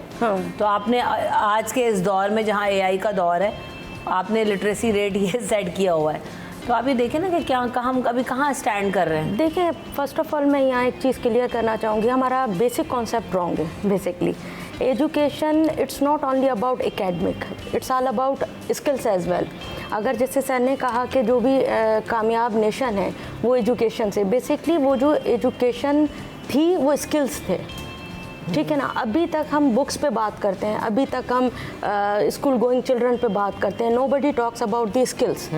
देखिए, आप जब भी कोई इंडिया या I don't want to name any country, they are working on skills, ठीक है ना। एजुकेशन तो ठीक है, बहुत इंपॉर्टेंट है, along with that we should work on skills as well. और इधर काफ़ी, जैसे सर ने कहा, काफ़ी ऐसे इदारे हैं या गवर्नमेंट की अगर मैं बात करूँ कि वो अब स्किलफुल माशरा बनाना बहुत लाजमी है। अब देखें, अब जो आपने बात की कि IA का दौर है, AI का, सॉरी फॉर दैट, AI का दौर है, अभी भी हम बुक्स पे बात करते हैं, it is important, but why don't we talk about skills? Getting my point. Skills देखें, स्किल्स आपके कंप्यूटर का आएगा तो आप E-बुक पढ़ पाओगे ना। बिल्कुल ऐसे ही है।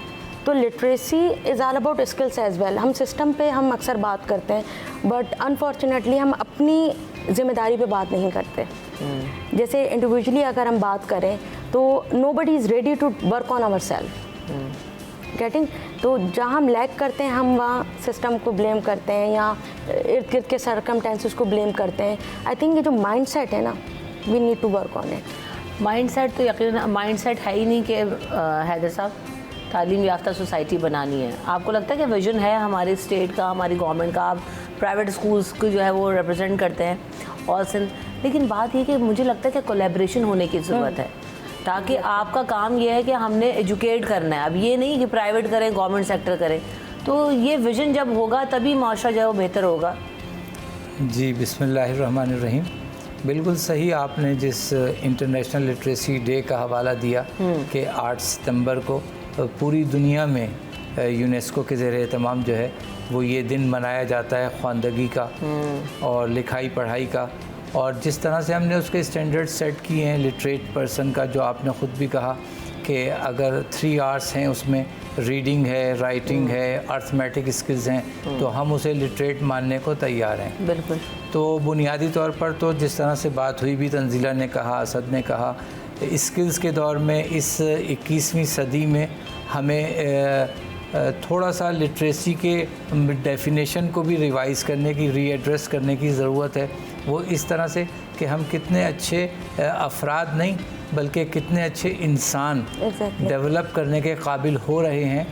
और फिर जब हम बात करते हैं स्टेट लेवल पर, नेशन के लेवल पर, तो बुनियादी तौर पर तो रियासत की ज़िम्मेदारी है। आर्टिकल 25A जो है वो 5 से 16 साल की उम्र तक जो है वो फ्री एंड कंपलसरी एजुकेशन ज़िम्मेदार करार देता है रियासत को या स्टेट को। सही। और 18वीं तरमीम के बाद ये सूबों में जो डेवोल्यूशन हुआ है और अब सूबाई मामला हो गया है तालीम का, तो हमने दीगर सूबों की तरह सूबा सिंध में भी देखा कि पॉलिसी का फुकदान नज़र आएगा, प्लानिंग का फुकदान नज़र आएगा, फिर उस पर इम्प्लीमेंटेशन का फुकदान नज़र आएगा, फिर उसकी सुपरविज़न और मॉनिटरिंग के मसाइल भी सामने आएंगे। अगरचे के कुछ कॉर्नर्स जो हैं या कुछ सेगमेंट्स ऑफ एजुकेशन फील्ड जो है वो अच्छा काम कर रहे हैं, जिस तरह असद जिस इदारे को रिप्रेजेंट कर रहे हैं, TCF बहुत अच्छा काम कर रहा है।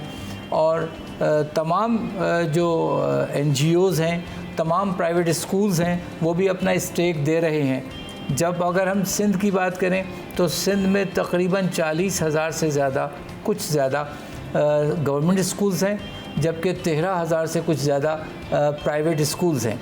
और सूरत हाल ये है इनरोलमेंट की कि 45 लाख से लेकर और 50 लाख के दरमियान बच्चे सरकारी स्कूलों में सिंध में पढ़ रहे हैं, और इसी तरीके से तकरीबन 40 लाख बच्चे जो है उन 13,000 प्राइवेट स्कूल्स में पढ़ रहे हैं। तो अगर हम सूबा सिंध की बात करते हैं तो तकरीबन प्राइवेट स्कूल्स ने जो है गवर्नमेंट स्कूल्स के बराबर का बोझ उठाया हुआ है।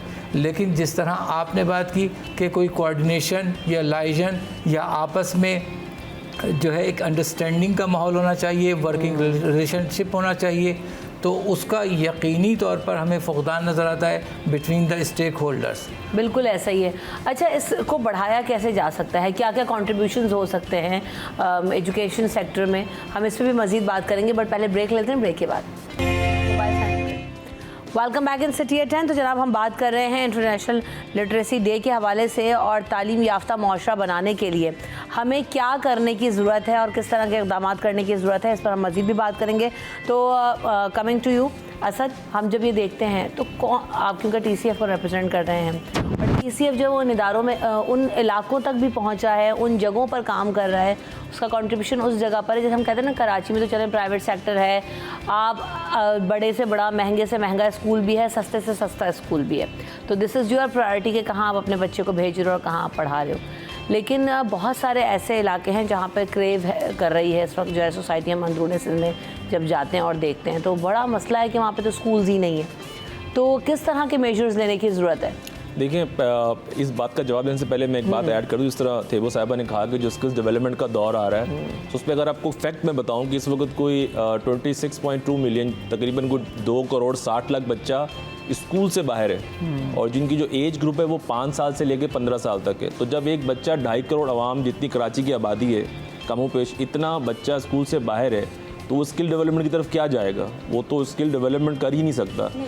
फिर जिस तरह हैदर साहब ने कहा कि 40,000 स्कूल्स हैं गवर्नमेंट के सिंध के अंदर, अब आपको हैरत होगी सुन के, उसमें 36,000 स्कूल सिर्फ प्राइमरी हैं और 4,000 स्कूल सिर्फ सेकेंडरी लेवल की एजुकेशन दे रहे हैं। तो अब जो 36,000 में से जो बच्चा निकल रहा है, जब उनके पास आगे एक्सेस ही नहीं है सेकेंडरी एजुकेशन का, क्योंकि स्किल डेवलपमेंट के लिए आपको कम से कम मैट्रिक तो करना है ना, कुछ तो एक आपका क्राइटेरिया होगा कि आप मैट्रिक करके उस स्किल सेट को समझ सकें, उसको सीख सकें।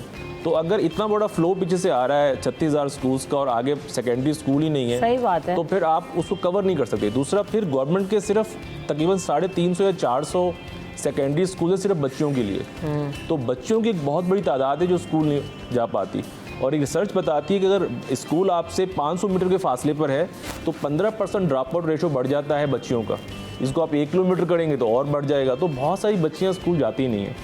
अब कमिंग टू योर पॉइंट जो आपने कहा, सो हमारे सिंध में इंक्लूडिंग कराची 1000 स्कूल इस वक्त काम कर रहे हैं। मज़ीद हम 500 स्कूल बाय 2030 इंशाल्लाह ताला हम सिंध के अंदर बना रहे हैं। जो मैंने बताया कि तकरीबन 2,86,000 बच्चे इस वक्त इनरोल हैं TCF के स्कूलों में, इसमें से 50% जो पॉपुलेशन है या जो इनरोलमेंट है वो बच्चियों की है।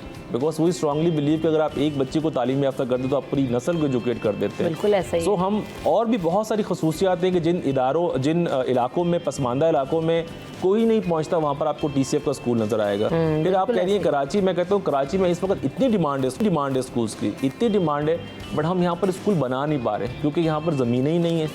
कच्ची आबादियों के अंदर कोई ऐसी जगह नहीं जहाँ पर आप स्कूल बना सकें। हमारे पास इस वक्त, क्योंकि अभी सेशन चल रहा था, नया स्टार्ट हुआ है, तो इतने एडमिशन्स आ रहे हैं, हमारे स्कूल फुल कैपेसिटी पे चल रहा है, तो हमारे पास जगह नहीं है एडमिशन लेने की, वेटिंग लिस्ट चल रही है। तो अभी हमारी गवर्नमेंट से भी बात चल रही है कि हम कराची में कुछ ऐसी ज़मीनें आइडेंटिफाई कर सकें, ना कि सिर्फ ज़मीनें, बल्कि हम एक और प्रपोजल, आपने पार्टनरशिप की बात मैं की, ये तो चाह रही हूँ कि कोलैबोरेशन में आ जाए ना, और जो क्या कहते हैं प्राइवेट स्कूल्स हैं वो भी अच्छा सेटअप चला रहे हैं, तो मिलके गवर्नमेंट के साथ उसी कर पे सकते हैं। गवर्नमेंट की जो है वो जो हमारे स्कूल्स हैं उनकी हालत इतनी खस्ता है, आप, मैं कहती हूँ आप उनको ओनरशिप दे दें कि भाई चलो यार आप XYZ हैदर का स्कूल है, हैदर ले ले, और इलाके में अपने स्कूल के साथ इसको भी जो है ओनरशिप लेके और चला दे, और कम फी के साथ या फ्री एजुकेशन दे दे गवर्नमेंट के साथ मिलके। हम गवर्नमेंट से भी बात हमारी चल रही है, नहीं है हमारे पास। अभी हम एक पब्लिक प्राइवेट पार्टनरशिप डेवलप कर रहे हैं जिसके अंदर हमने सिंध गवर्नमेंट से कहा है कि वो स्कूल जो लो परफॉर्मिंग है या वो जो खस्ता हालत में है वो TCF उनसे ले ले पब्लिक प्राइवेट पार्टनरशिप के अंदर, और हम उनको दोबारा रेनोवेट करके स्ट्रक्चर डेवलप करके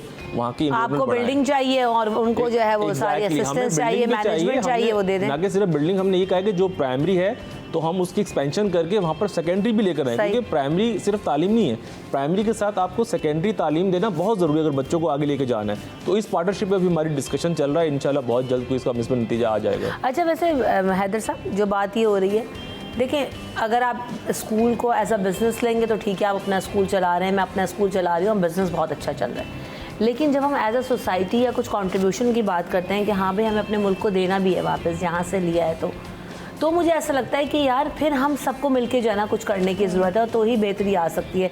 जैसे अभी असद ने भी कहा, मैं भी बार बार इस चीज़ पे फोकस कर रही हूँ, कई दफ़ा हमने इस पे बात भी की है, मिनिस्टर जो है वो लेवल पे भी हमने बिल्कुल इस चीज़ को प्रोजेक्ट किया है कि भाई आप क्यों नहीं करते, अगर आप कर पा रहे हैं, आपके पास स्टाफ का प्रॉब्लम आता है, घोस्ट मुलाजमीन का इशू आता है, तो आप उनको एड्रेस करें और फिर ले आएँ एक पार्टनरशिप में। बाकी सारे प्रोजेक्ट भी तो आप पार्टनरशिप में साथ कर रहे हैं, तो why not in education sector. Government of Sindh में अभी जो मिनिस्टर एजुकेशन है सैयद सरदार अली शाह साहब, उनके काफ़ी सारे इनिशिएटिव्स जो हैं वो कमेंडेबल भी हैं, ऐसा नहीं है। उन्होंने अपने लास्ट टेन्योर में 50,000 से ज़्यादा गवर्नमेंट स्कूल्स नए टीचर्स की अपॉइंटमेंट्स की और काफ़ी अच्छा ट्रांसपेरेंट और मेरिट पे रहा। उसके बाद स्कूलों की सूरत हाल कुछ बेहतर होना भी शुरू हुई है। इसी तरीके से उनकी एक एडॉप्शन स्कीम भी बहुत पुरानी चल रही है गवर्नमेंट ऑफ सिंध की। जो NGOs, जो अदारे गवर्नमेंट स्कूल अडॉप्ट करना चाहते हैं, गोद लेना चाहते हैं, वो उनके साथ एक MOU साइन करते हैं और उसके बाद फिर उसकी मैनेजमेंट जो है उस कैंपस की उस NGO या उस फ़र्द के पास आ जाती है जो गवर्नमेंट से कोलैबोरेशन चाहता है। लेकिन ये मसले का हल नहीं है, ख़ुद स्टेट को अपनी ज़िम्मेदारी पूरा करना होगी और इसको आगे आना पड़ेगा ख़ुद। जबकि 2013 में ख़ुद Sindh assembly free and compulsory education का बिल पास कर चुकी है, जिसमें ये लिखा गया है कि 1.5 किलोमीटर से ज़्यादा स्कूल जो है वो दूर नहीं होगा।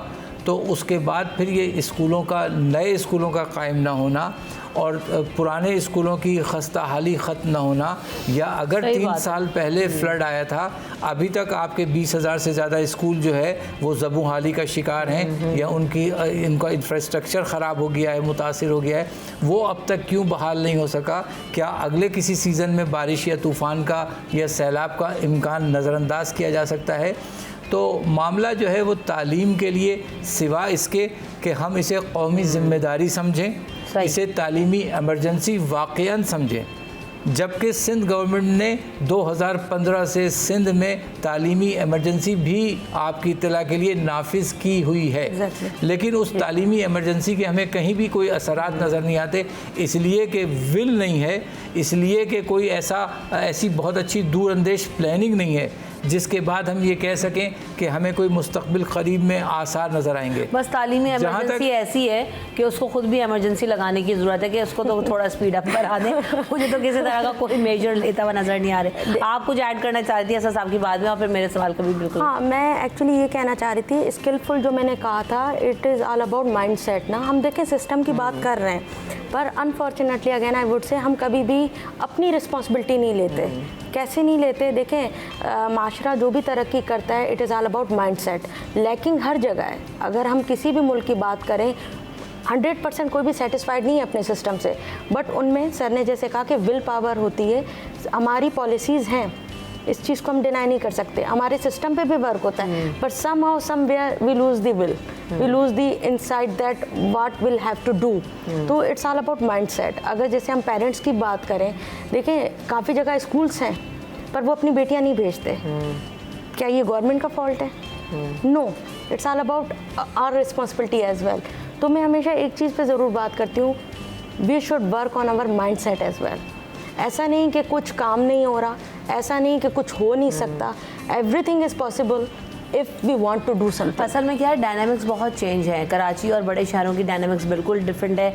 आप अपर एरियाज़ में चले जाएंगे, सवात, गिलगित, वहाँ पे डायनामिक्स और जो आपकी थिंकिंग है वो बिल्कुल है। अंदरून सिंध में अलग मामला हैं, अंदरून पंजाब में इतनी कल्चरल डाइवर्सिटी है हमारे यहाँ। कबाइल में आप देखें, बलूचिस्तान और कोयटा में अगर आप देखें तो बिल्कुल टोटली डिफरेंट सिचुएशंस है। तो फिर वही वाली बात है कि कम्युनिटी लेवल के ऊपर जो है ना, आपको आकर काम करने की जरूरत पेश आएगी। मेन चीज़ जो और उसमें फिर वही होता है कि स्टेट की रिस्पॉन्सिबिलिटी जो है वो ज़्यादा हो जाती है कि आपने या फिर एनजीओज को इसका पलड़ा जो है ना वो उठाना पड़ता है। मैं ऐड करना चाहूँगी डेफिनेटली, हमने being a part of this education system, हमने एनजीओ से ये चीज़ कही है कि अवेयरनेस फैलाएं। देखिए, विलिंगनेस होती है तो वी बिकम अ डूअर। जब विलिंगनेस ही नहीं होगी ना, तो आपके सामने स्कूल बिल्डिंग हो, सब हो, we are not willing to go. अब जैसे अनफॉर्चुनेटली यूथ का ये हुआ है कि डिग्री लेके क्या, चलो बिजनेस करते हैं। भाई बिजनेस के लिए भी you need degree, you need knowledge, you know what I mean. नहीं, अब तो माइंडसेट, जहाँ स्किल की बात करी है वहाँ बिजनेस, कपड़े की दुकान भी अगर आप खोल रहे हैं तो उसके लिए आपको फिर कपड़ा चलाना और कपड़े की समझ होनी चाहिए। अगेन वही बात आपको है। डिग्री नहीं चाहिए कि मुझे टेक्सटाइल मिल से कोई डिग्री चाहिए। एग्जैक्टली। तो मतलब ये हमारे यहाँ देखें, एक सोसाइटी को बैलेंस करने के लिए क्या चाहिए। अभी स्किल्स की आप लोग बात कर रहे हैं, हम कह रहे हैं स्किल्स नहीं है। मैं समझती हूँ कि हमारे मुल्क में जितना स्किल है उतना किसी और में स्किल नहीं होगी। आपने बात की कि कितने हज़ारों बच्चा जो है वो बाहर है और वो क्या कर रहा है, वो क्या करता है, वो चाय बनाता है, वो टेबल साफ़ करता है, वो आपका मैकेनिक है, उसे टायर लगाना आता है, उसे पंक्चर लगाना आता है। बात क्या है कि वो किसी मोनोटेक्निक कॉलेज में नहीं जा पा रहा जहाँ से वो यही डिग्री ले ले और यही स्किल को आगे जाके अप्लाई कर ले। जैसे मैंने स्टार्टिंग में कहा था कि स्किल इमिग्रेशन प्रोग्राम चल रहे हैं, तो आप ये देखें कि लाखों और हज़ारों डॉलर कमा सकते हैं। Exactly. तो हमने जो है ना वो अप्रोच और वो अवेयरनेस इस तरह से बिल्ड नहीं की, वरना आपका तो बच्चा बहुत वेल इक्विप्ड और वेल स्किल्ड है। टैलेंट की कमी नहीं है। असल इशू ये है कि हम कुक्स हैं, शेफ्स हैं, चाय बनाने वाले हैं। तो हमारे यहाँ जो है ना मसला ये कि हमने वही वाली बात है कि हम उस तरह से एजुकेट नहीं कर रहे हैं और सोसाइटी में नहीं कर पा रहे। ज़रूरत इस बात की है कि वोकेशनल स्किल्स को प्रमोट किया जाए Exactly, this is और what I'm उनको trying to say. रिकग्नाइज किया जाए। Exactly. उसके बाद टेक्निकल स्किल्स को भी और टेक्निकल एजुकेशन को भी अपनी ड्यू रेस्पेक्ट और इम्पोर्टेंस मिलनी चाहिए। Exactly. और उसके बाद फिर होता है प्रोफेशनल। हमेशा हर इलाका, हर मुल्क में यूनिवर्सिटी लेवल पर या प्रोफेशनल लेवल पर जो है वो बहुत कम परसेंटेज होती है स्टूडेंट्स की जो पहुँचती है या उस तक जाना चाहती है। अब बाहर मुल्क में क्या है कि अगर वो कढ़ाई बनाने वाला भी ना तो शेफ डिप्लोमा होल्डर होगा। अब आपका जो शनवारी पे कढ़ाई बना रहा है उसका तो पास तो कोई डिप्लोमा नहीं है। असल मसला ये है, स्किल है, सब कुछ है, लेकिन हम जो है ना वो उनको उस लाइन में लाके नहीं खड़ा करें जहाँ पर उनके पास उसके सर्टिफिकेशन हो, डिप्लोमा हो। उसके लिए बात सही है, जैसा अब हम लोग जो बात करें कि आपको जो है वो उनको बताना होगा, सिखाना होगा और वहाँ तक खींच के लाना होगा कि आओ ये ट्रेनिंग सेंटर है और यहाँ आके आप अपना स्किल जो है वो रजिस्टर करा सकते हैं या इसके थ्रू आप ये सर्टिफिकेशन हासिल कर सकते हैं। बहरहाल हम ब्रेक ले लेते हैं, ब्रेक के बाद वापस आएंगे तो हम इसको मजीद भी कंटिन्यू करेंगे। And thank you so much Asad Shahbaz साहब, आपने वक्त दिया, तंजीला आपने वक्त दिया, आप दोनों का बहुत शुक्रिया। हाजिर साहब हमें कंटिन्यू करेंगे after this break. Welcome back in city at 10। तो जनाब हम बात कर रहे हैं तालीम के हवाले से, और तालीम के हवाले से बात करने के साथ साथ जो है ना, हमें हर सेक्टर पर फोकस करने की ज़रूरत इस तरह से है कि चाहे वो छोटे बच्चे हों, स्कूल लेवल्स की एजुकेशन की बात हो, कॉलेज लेवल हो या फिर यूनिवर्सिटी लेवल हो, लेकिन यहाँ हम फंस इसलिए जाते हैं कि जब बच्चा स्कूल नहीं जा पा रहा और स्कूल के बाद जो जैसे अभी बात हो रही थी कि सेकेंडरी एजुकेशन की तरफ ही नहीं जा पा रहा, तो लैप्स जो है वो पैदा होता है कि हम जो है पीछे रह जाते हैं दुनिया के माशरों के साथ। तो आइए इस पर मज़ीद भी बात करेंगे। हमारे साथ मज़ीद मेहमान भी मौजूद हैं। हाजरा आरिफ साहिबा मेरे साथ मौजूद हैं, ज़ेबिस में होती हैं, रिप्रेजेंट करती हैं ज़ेबिस को और एजुकेशनिस्ट हैं। Welcome the show Hajra. और साथ साथ मेरे साथ अफजिया नौरीन भी मौजूद हैं, आप भी एजुकेशनिस्ट हैं, आपको भी वेलकम। अस्सलाम वालेकुम, कैसे हैं आप दोनों? अल्लाह का शुक्र, थैंक यू। तो हाजरा, जैसे हम पहले भी बात कर चुके हैं कि हमारे यहाँ जो है ना सिस्टम के अंदर बहुत ज़्यादा डिफरेंस मौजूद है, और फिर वही वाली बात कि जब बच्चा स्कूल ही नहीं जा रहा तो वो यूनिवर्सिटी तक कहाँ तक पहुँचेगा। और फिर हमने स्किल सेट पे भी बात की, और फिर हमने ये भी कहा कि हमारे लिटरेसी रेट क्या है, लिटरेसी का कॉन्सेप्ट क्या है। तो हाजरा, आप खुद जब इस शोबे से वाबस्ता हैं तो आपको क्या लैब्स नज़र आते हैं, और क्या वजह है कि हम जो रेशो है अपनी तालीम का उसको बढ़ा नहीं पा रहे हैं? I think, Ramsha, thank you for inviting me on the show today. This is a very nice topic actually कि एजुकेशन को हम कैसे इम्प्रूव करें, बिकॉज़ एक माशरे की इम्प्रूवमेंट के लिए, उसकी बेहतरी के लिए हमें एजुकेशन का मयार बेहतर करना है। और वो किस तरह बेहतर किया जाएगा कि हम सोसाइटी में अवेयरनेस क्रिएट करें रिगार्डिंग एजुकेशन। और उसके लिए हमें सिर्फ ना कि हम अर्बन एरियाज़ में, हमें रूरल एरियाज़ में भी जाना होगा, अपनी आवाज़ वहाँ तक पहुँचानी होगी, क्योंकि वहाँ पे बेसिक प्रॉब्लम वहाँ है। बिकॉज़ अब जो देखा गया है वो ये देखा गया है कि जो शहरी इलाके हैं वहाँ तो लोगों को पता है कि किस तरीके से एजुकेशन को हमने आगे परस्यू करना है, बट रूरल एरियाज़ में आज भी वही सोच है, वही माइंडसेट है कि औरत को नहीं पढ़ाना, औरत को आगे लेकर नहीं जाना, मर्द आगे जाएगा क्योंकि मर्द जो है वो घर को चलाता है, जबकि ऐसा नहीं है। और उसमें भी तालीम पे फोकस नहीं है, उसको साइकिल की दुकान पे बिठाओ, उसको नान की दुकान पे बिठाओ, ये भी तो मसला है। बिल्कुल।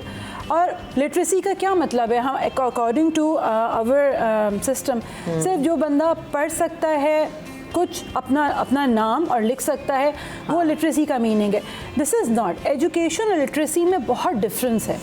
तो हमें एजुकेशन को रीच करना है कि हम किस तरीके से अपने माशरे को और बेहतर बना सकते हैं। बिकॉज़ और मुझे लगता है कि औरत की एजुकेशन बहुत ज़रूरी है, क्योंकि औरत ही एक माशरा डेवलप करती है, एक माँ ही लेके चलती है आगे बच्चों को। अगर एक माँ ही एजुकेटेड नहीं होगी तो वो किस तरीके से उस माशरे को बेहतर एजुकेशन की तरफ ले जा सकेगी। तो मेरे ख़्याल में तो ऐसा ये सब होना बहुत ज़रूरी है। बिल्कुल ऐसा ही है। आप क्या कहना चाहेंगे अफजल साहब इस पर? मेरा ख्याल ये है कि देखिए, जो रेलेवेंट एजुकेशन जो होती है ना, जिस सोसाइटी में अगर हमारे इंटीरियर के एरियाज़ हैं, अगर कोई एग्रीकल्चरल सिटी वहाँ पर है तो वहाँ पर उससे रेलेवेंट एजुकेशन जो है वो दी जाए। दुरुस्त बात। अगर जैसे कि अगर कोई ऐसा एरिया है कि जहाँ पे टेक्सटाइल का वो है, हाँ। तो रेलेवेंट टू टेक्सटाइल जो है आप एजुकेट करें, तो वहाँ का जो बच्चे भी होंगे और जो पेरेंट्स हैं तो वो उनके लिए भी आसानी होगी। जैसे फैसलाबाद में एक बड़ी टेक्सटाइल यूनिवर्सिटी है, मीरपुर खास में एक जो है बड़ी एग्रीकल्चरल यूनिवर्सिटी है, तो उसको देखते हुए ये बनाया गया। करें सियालकोट में अगर जैसे स्पोर्ट्स का वो हो रहा है, तो रेलेवेंट टू स्पोर्ट्स जो है आप उस काम के मुताबिक उन बच्चों को उस तरीके की एजुकेशन दें, चाहे वो आप नॉन फॉर्मल वे में दें चाहे फॉर्मल वे में। बिल्कुल सही। लेकिन रेलेवेंट एजुकेशन होगी तो उससे ये होता है कि पेरेंट्स को ये नहीं होगा कि बच्चों का टाइम हो रहा है, क्योंकि उनको ये होता है कि ये बच्चे कुछ कमा के लाएं। सही बात।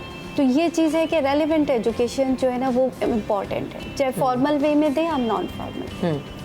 अच्छा, अब बात यह है कि हमारे ना निज़ाम भी बड़ा डिफरेंट है।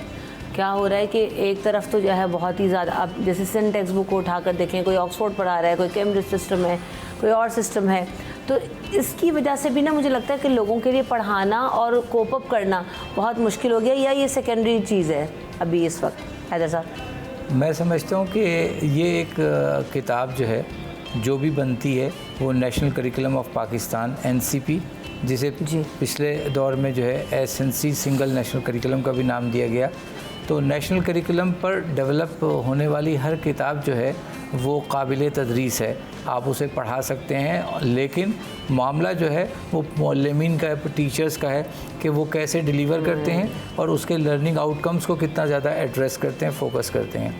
तो एक तो पूरी जो टीचिंग स्ट्रेटजी है, पूरी जो पेडागोजी है पढ़ाने की, उसको तब्दील करने की ज़रूरत है कि किस तरह बच्चों को इंगेज करके पढ़ाया जाए, किस तरह बच्चों में क्रिएटिविटी और क्रिटिकल थिंकिंग डेवलप की जाए, और उन सब का ज़िम्मेदार जो है वो बराह रास्त क्लासरूम में खड़ा हुआ उस्ताद है। तो जितना हम टीचर ट्रेनिंग को एम्फेसाइज़ कर सकते हैं, फोकस कर सकते हैं, वो सबसे बेहतर होगा। लेकिन इसके लिए शुरुआत होगी अरबाब इख्तियार से या आला सतह से। जब तक कि हुकूमती सरपरस्ती में चीज़ों को दुरुस्त सिमत में प्लान नहीं किया जाएगा और एग्जीक्यूट नहीं किया जाएगा और उनको मॉनिटर नहीं किया जाएगा, उस वक्त तक तब्दीली जो है वो बहुत मुश्किल से आती है। यानी आप एक स्कूल को अगर बेहतर करना चाहते हैं तो उस स्कूल के पूरे पैकेज को बेहतर करना पड़ेगा। एजुकेशन जो है एक एनवायरनमेंट है, एक सिस्टम है, ठीक है। ये सिर्फ़ और सिर्फ ऐसा नहीं है कि कोई नॉलेज ट्रांसफ़र का ज़रिया है। और ये भी हमें फ़र्क महसूस करना चाहिए कि जब हम स्कूल की बात करते हैं तो इंस्टीट्यूशन की बात करते हैं, और बहुत ज़्यादा डिफरेंस है ट्यूशन में और इंस्टीट्यूशन में। ये सिर्फ ट्यूशन सेंटर्स नहीं है, बल्कि ये इंस्टीट्यूशंस हैं कि जहाँ बच्चों की तरबियत भी होगी, बच्चों का अदब भी होगा, बच्चों का अखलाक भी होगा। और ये बात भी अब बहुत ज़्यादा जो तरक्की याफ्ता ममालिक हैं या जिनके निज़ाम तालीम को दुनिया भर में सराहा जाता है, उन तमाम ने ये कहा है कि किताबों का जो किताबी इल्म है उससे कहीं बढ़कर ये है कि हम बच्चे को इब्तदाई उम्र में कितना अदब सिखा पाते हैं, कितना अखलाक सिखा पाते हैं। जर्मनी के एक मैथमेटिक्स के प्रोफेसर ने एक सवाल के जवाब में कि आप बच्चों को मैथ्स कैसे सिखाते हैं, तो उसने कहा कि हम बच्चों को खुश रहना सिखाते हैं। सवाल करने वाले ने फिर दोहराया अपना सवाल कि आप मैथ्स बच्चों को किस तरह सिखाते हैं। उसने फिर वही जवाब दिया कि हम खुश रहना सिखाते हैं बच्चों को। तो उसने कहा मैथ्स कैसे सिखाते हैं? उसने कहा जब बच्चा खुश रहना सीख लेता है तो ज़िंदगी का हर सवाल जो है वो बहुत अच्छे से हल कर लेता है। इसी तरीके से जापान की मिसाल भी आपके सामने है कि जहाँ 7 साल की उम्र तक बच्चों को जो है अदब और अखलाक की तरबियत दी जाती है। तो तालीम को अगर हमने सिर्फ लिखने पढ़ने से जोड़ के रखा तो ये भी हमारी बहुत बड़ी गलती होगी। और अगर हमने तालीम को नॉलेज, स्किल्स और एटीट्यूड के पूरे पैकेज में देखा तो फिर हम समझते हैं कि हम तालीम की सही डेफिनेशन पर पहुँचेंगे। बिल्कुल दुरुस्त बात है। और फिर वो जो मैडम ने बात की ना कि चाहे वो फॉर्मल वे में हो चाहे वो इनफॉर्मल वे में हो, हमने देखा कि जिन ममालिक की आप मिसाल दे रहे हैं वहाँ पे बहुत फॉर्मल एजुकेशन सिस्टम उन्होंने नहीं बनाया हुआ छोटे बच्चों के लिए। हम तो जी छोटे बच्चे को भी 8 किताबें और 8 पीरियड में फंसा रहे हैं। मैं तो हैरान हो जाती हूँ कि यार इसको समझ क्या आता होगा और ये करके क्या आता होगा जिसको अभी अपना बस्ता नहीं उठाना आता। तो हम इस पर मज़ीद भी बात करेंगे right after this break. Welcome back. NCTE 10 बात हो रही थी तरबियत के हवाले से भी और जो है वो फॉर्मल और इनफॉर्मल एजुकेशन के हवाले से भी।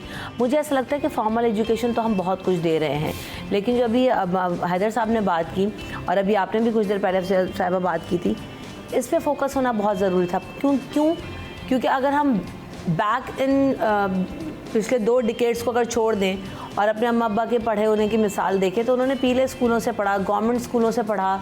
लेकिन जब आपने मैथ्स की मिसाल दी तो जो कैलकुलेशन मैं भी नहीं कर सकती हूँ मेरे अब्बा उंगलियों पे कर लेते। तो भाई वो कैसे सीख कर आए थे? वो कोई बेकन हाउस, कोई PF चैप्टर्स में तो नहीं पढ़े थे, वो तो उसी नीले पीले स्कूल से पढ़ कर आए थे। फिर स्पोर्ट्समैन स्पिरिट भी था, स्पोर्ट्स भी करते थे। तो पहले के स्कूल्स में कुछ और फॉर्मल एजुकेशन का अब जो हमने मयार सेट कर दिया वो नहीं था। और स्किल भी आ रहा था, बच्चे उनको सिलाई टाँका भी आता था, उनको खाना भी आता था, उनको पकाना भी आता था। वो 10 कारी के पीरियड होते थे तो वो सब भी था। ख़त्म हो गया सब कुछ, सब चीज़ ख़त्म हो गई है। क्योंकि देखिए पहले ये होता था कि वो जो होता है ना एक हम निसाबी सरगर्मियाँ, को करिकुलर एक्टिविटीज़ उसको कहा जाता था, तो वो होती थी स्कूल्स में। अब जो भी एक्टिविटीज़ होती हैं ना तो वो आपके कैरिकुलम के हिसाब से नहीं होती हैं। वो ये होता है कि जी ज़्यादा हुआ आपके कोई खाने पीने का वो लग गया, उसमें बच्चे खा रहे हैं पी रहे हैं, या फिर जो है ऐसा वो हुआ कि जिसमें सिर्फ हल्ला गुल्ला और वो है। पहले के जो को करिकुलम एक्टिविटीज़ थे उसमें ये होता था कि तकारीर हो रही हैं या बच्चों के लिए कोई बैतबाजी के मुकाबले हैं, क्वेश्चन आंसर्स का वो होता था, जैसे नीलाम घर या इस टाइप के बच्चों से वो किए जाते थे। तो अब इस तरह का कोई वो अब तो बस गाने लगा रहे हैं, गाने राइम लगा तो बच्चे नाच रहे हैं, खाने पीने का वो हो गया, उसको को करिकुलर का नाम दे दिया। बिल्कुल। तो ये को करिकुलर एक्टिविटीज़ नहीं है आपकी, ये तो मतलब आपके लिए जस्ट एक फ़न के लिए है ना।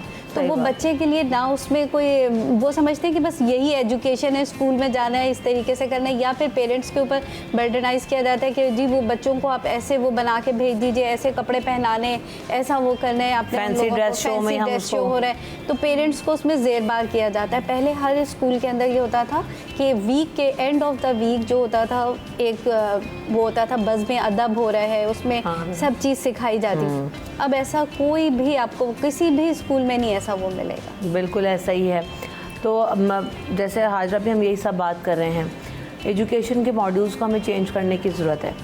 और जब हम नकल कर रहे हैं वेस्ट की तो फिर पूरी तरह से कर लें, हम ना इधर में जा रहे हैं ना उधर में जा रहे हैं। तो वो तो ना इतने किताबें ना पुलंदे, वही वाली बात, तरबियत पे काम कर रहे हैं, बच्चों के स्किल्स पे काम कर रहे हैं, बच्चों की जो है वो हर तरह की जो है डेवलपमेंट पे काम कर रहे हैं। और न्यूट्रिशनल वैल्यूज़, मैंने भी अपने फादर की मिसाल दी, तो वो जो अपने एक्सपीरियंसेस बताते हैं तो वो कहते हैं कि भाई हम जब जो बच्चे स्पोर्ट्स में थे, लाइक वो स्काउट में भी थे और फुटबॉल भी खेला करते थे अपने स्कूल की तरफ से ही, तकरीरें भी करते थे, तो उनको उनके हेडमास्टर की तरफ से दूध वाला असाइन था कि जो बच्चे खेलते हैं उनको शाम में इस दूध वाले की दुकान पे जाना है, और उसका फ़ंड स्कूल दे रहा था और ये दूध पियेंगे बच्चे। तो आप ये सोचेंगे इतने पहले इतना फोकस था हर चीज़ के ऊपर, हर इंडिविजुअल बच्चे के ऊपर। आज जो 20, 22, 23 बच्चे, 50 बच्चे पढ़ रहे हैं, टीचर को नाम भी सही से याद नहीं होते। ये तो उनकी पर्सनल स्किल्स पे कहाँ से काम करेंगी? इसी बात में मैं ऐड करना चाहूँगी। देखें, पहले की बात की जाए तो पहले स्कूल्स के अंदर हमारे जो ओकेजन्स होते थे उन पे भी एजुकेट किया जाता था। कि लेट्स सपोज अभी 12 रबीउल अव्वल आने वाला है, 12 रबीउल अव्वल की प्रेपरेशंस होती थी स्कूल में, उसके लिए कोई स्पेसिफिक एक मिलाद होता था ताकि बच्चों को उस इस्लामिक डे की इम्पोर्टेंस का पता चले कि this is very important day for us and for the religious value as well. But अब तो आज रेड, नीला, पीला, हरा, काला, गुलाबी दिन मना रहे हैं, उसमें नाचे जा रहे हैं स्कूल में। बच्चों को पता नहीं है 9 मुहर्रम क्या है, 10 मुहर्रम क्या है, 14 अगस्त। आपने 14 अगस्त में पहले 14 दिन छुट्टी दे दी। एग्जैक्टली बच्चों का तो आपको बच्चों को ये चीज़ें उनकी अंदर इनकॉर्पोरेट करने के लिए बच्चों को इन्वॉल्व करना होगा। सही बात। Because this is also a part of literacy. आपको अगर लिटरेसी देनी है रिगार्डिंग एवरीथिंग तो आपको हर चीज़ के बारे में देनी ना कि तरबियत तो सबसे इम्पॉर्टेंट है, जो कि आई थिंक हमारे इस जनरेशन में मिसिंग है, जिस पे हमें बहुत ज़्यादा काम करना है। बिल्कुल ऐसे आपने कहा ना कि अब 14 अगस्त है, रबीउल अव्वल है, इसके बारे में आप एक चैप्टर पढ़ा लें बच्चों को एक पीरियड में, या फिर आप उनको एक फंक्शन अटेंड करा दें जिसमें आप उनको इसके बारे में बताएं, आप मेमोराइज करते हैं आप उनसे झंडा मंगाएं, कोई तकरीर हो रही है, जैसे हमने भी अपने स्कूल्स में देखा। अपने स्कूल्स में लेकिन हम 14 अगस्त को हम फ्लैग लेके जाते थे, फिर वहाँ पे एक इवेंट होता था, उसमें थोड़ा ब्रीफिंग दी जाती थी रिगार्डिंग 14 अगस्त। 6 सितंबर है, मतलब जो ये हफ्तों तैयारियां करते थे, तो उसमें बच्चे को आपको दिन है, आई थिंक ये भी हमारे लिए बहुत इम्पोर्टेंट है। और हमें अपनी जो नई जनरेशन है उसको अवेयर करने के लिए, ताकि ये चीज़ें ज़िंदा रहें। आहिस्ता आहिस्ता ये चीज़ें ख़त्म होती जा रही हैं हमारे माशरे से, हमारे जनरेशन से, बिकॉज लोगों को ये चीज़ पता ही नहीं है। और माँ बाप भी इस चीज़ पे फोकस नहीं करते, घरों में भी इस चीज़ की, ना कि सिर्फ स्कूल, कॉलेजेस, यूनिवर्सिटीज़, घरों में भी उसी तरह तरबियत ज़रूरी है कि जिस तरीके से हमें हर चीज़ के बारे में बच्चे को इन्फॉर्म करना है कि ये चीज़ भी है मौजूद में, पार्ट है आपकी लाइफ का। जी मैं समझता हूँ, और बड़े एहतराम के साथ मैं थोड़ा सा इख्तलाफ करते हुए कि स्कूल्स चाहे वो गवर्नमेंट स्कूल्स हों, वो भी अपने तय कुछ ना कुछ चीज़ों की अवेयरनेस दे रहे हैं, और प्राइवेट स्कूल्स ख़ास तौर से काफ़ी फोकस्ड होकर ये काम एक्टिविटीज़ और इवेंट्स और थीम्स पर काम कर रहे होते हैं। प्रॉब्लम जो है वो, अगर हम 90s में के दौर को आज के दौर से कंपेयर करेंगे तो वो पेस नहीं है जो 90 में पेस था, वो ठहराव नहीं है। अब हमारा प्रॉब्लम जो है वो फोकस हो गया है। अब हम स्क्रीन के दौर में हैं, अब हम स्क्रॉल करने के दौर में हैं, अब हम डिजिटल दौर में आ गए हैं, अब हम बहुत ज़्यादा जो है वो तेज़ी से चलने वाली जो दुनिया है या भागने वाली दुनिया है उसमें इस वक्त हम सांस ले रहे हैं, या हमारा बच्चा है। और ना मैं बच्चों की जहानत से मैं समझता हूँ कि मायूस होना चाहिए, वो भी बहुत ज़हीन हैं, बहुत समझदार हैं, चीज़ों को बहुत अच्छे से ले रहे हैं। प्रॉब्लम जो है वो हमारा, मेरा ख़्याल है कि एक कोऑर्डिनेशन है और एक प्रायोरिटी है, कि अगर हमारी प्रायोरिटी ये हो कि हमें एजुकेट करना है, बच्चे को ट्रेन करना है, ग्रूम करना है, तो इसके लिए मैं समझता हूँ कि पेरेंटिंग की ज़्यादा ज़रूरत है और एक स्कूल और होम पार्टनरशिप की ज़्यादा ज़रूरत है, और एक स्कूल और टीचर की और बच्चों की और पेरेंट्स की जो है एक अगर एक कोऑर्डिनेटेड एफर्ट हो तो मैं समझता हूँ महदूद कर दिया है ना उसको भी। आप प्राइवेट स्कूल वालों ने इतना महदूद कर दिया कि वो आप घुस नहीं सकते स्कूल के अंदर। पेरेंट्स को बस पेरेंट्स टीचर मीटिंग तक महदूद किया हुआ है, तो वो साल में एक हो जाती है। अब कितने मुद्दे लेकर आप पहुँचेंगे? देखिए, कोशिश ये की जाती है प्राइवेट स्कूल में, कोलैबोरेशन थी, टीचर का पता होता था, टीचर को पता होता था कि इसके माँ बाप क्या करते हैं या किस माइंडसेट के हैं, बच्चे के क्या इश्यूज हैं। अब ऑटिस्टिक बच्चा भी स्कूल जा रहा है, डाउन सिंड्रोम वाला भी जा रहा है, नॉर्मल भी जा रहा है, हाइपर एक्टिव चाइल्ड भी जा रहा है, निकम्मा तरीन बच्चा भी जा रहा है। तो कैसे एड्रेस करवा पाएंगे आप? एक दिन में वो जो बच्चों को 50 टीचर के मुद्दे सुन रही है उसको कितना याद रहेगा? नहीं, मैं इसमें आपकी तस्दीक करना चाहूँगा कि अब तो प्राइवेट स्कूल्स ने काउंसलर्स को बाकायदा हायर करना शुरू किया है और बाकायदा इस तमाम चीज़ों का रिकॉर्ड रखा जाता है कि किसकी फैमिली में क्या क्या मसाइल हैं, क्या क्या प्रॉब्लम्स हैं, क्या उनका ऑक्यूपेशन है, क्या प्रोफेशन है।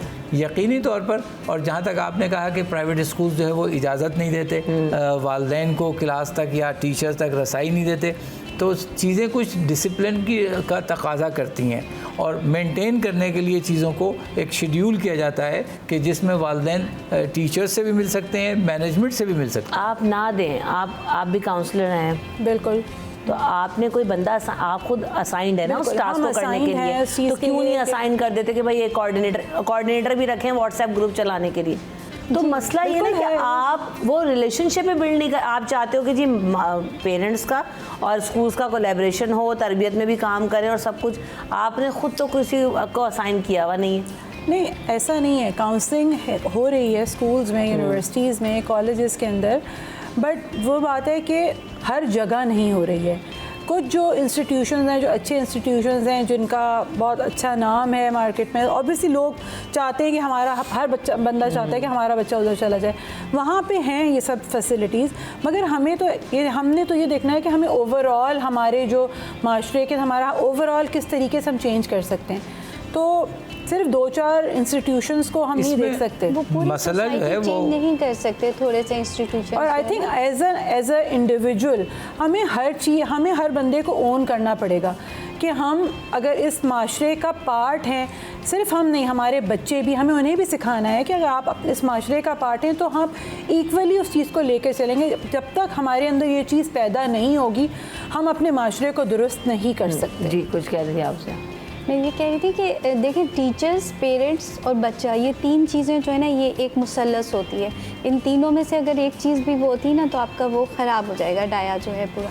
तो लेकिन ये होता है कि ये जो है ना कि पेरेंट्स टीचर मीटिंग या ये सब जो कह रहे हैं काउंसलिंग, ये सिर्फ एक हद तक स्कूल्स में जस्ट 25 और 35%। उसके अलावा जो है जो 65 या 70% स्कूल्स हैं गवर्नमेंट के हैं या प्राइवेट स्कूल्स भी जो लो लेवल पे, उसके अंदर ऐसा कोई भी वो नहीं है ना बच्चों की तरबियत के ऊपर होता है, क्योंकि टीचर्स जो होते हैं ना वो खुद उसके अंदर जो है स्टूडेंट उसके ऊपर होते हैं। जैसे आ गए, छुट्टियों में आ गए थोड़े अरसे के लिए। पहले ज़माने में एक टीचर होता था कि जो पढ़ा रहे तो वो पता चलता था कि उसका काम ही ये था कि वो टीचिंग में है, ये नहीं कि जस्ट फॉर टाइम पासिंग आप टीचिंग के लिए आ गए। वही है ना कि आपने इसमें भी मेरिट को ख़त्म कर दिया। अब हर जो है ना वो मैट्रिक पास भी पढ़ा रहा है और जो है वो बीएड करने वाला भी पढ़ा रहा है। तो आपका वो ये भी एक पूरा टॉपिक है कि जो है ना आप ये देखेंगे हम किस तरह से अपने टीचर्स या टीचर ट्रेनिंग के ऊपर हमारा कितना काम हो रहा है, उनको किस तरह से इनकॉर्पोरेट कर रहे हैं। तो ये सारे मसाइल जो है कंट्रीब्यूट टुवर्ड्स एजुकेशन ही कर रहे होते हैं। बार हमने कोशिश यही की कि आज जानने की कोशिश भी करें, और मैं कहती हूँ कि सिर्फ ये हाल इसी तरीके से हो सकता है कि जब आप पब्लिक प्राइवेट सेक्टर को एक पेज पर लेकर आएंगे और कोलैबोरेशंस करेंगे, आप उनको जो है वो जहाँ पर नहीं पहुँच पा रहे हैं, जो लोग NGOs के साथ गवर्नमेंट का और स्टेट का कोलैबोरेशन होना ज़रूरी है, और स्टेट की ये तो जिम्मेदारी है ये कोलैबोरेशन की तरफ जाना ही ना पड़े, अगर स्टेट अपना रोल बेहतर तरीके से प्ले कर सके टुवर्ड्स एजुकेशन। तालीम के बगैर कोई भी मुआशरा तरक्की नहीं कर सकता, और ये हमें समझने की ज़रूरत है। हम सब जानते हैं, लेकिन इस पर काम उस तरह से नहीं हो रहा। जैसे तालीमी एमरजेंसी का नफाज की बात हुई थी, लेकिन वो कहाँ है एमरजेंसी, उस एमरजेंसी को भी ढूंढना पड़ रहा है। Thank you so much for coming in the show. आप लोगों ने वक्त दिया, आप सबका शुक्रिया। रमशा कमल और टीम को दीजिए इजाज़त। अपना ख्याल रखिएगा। अल्लाह ने के बाद।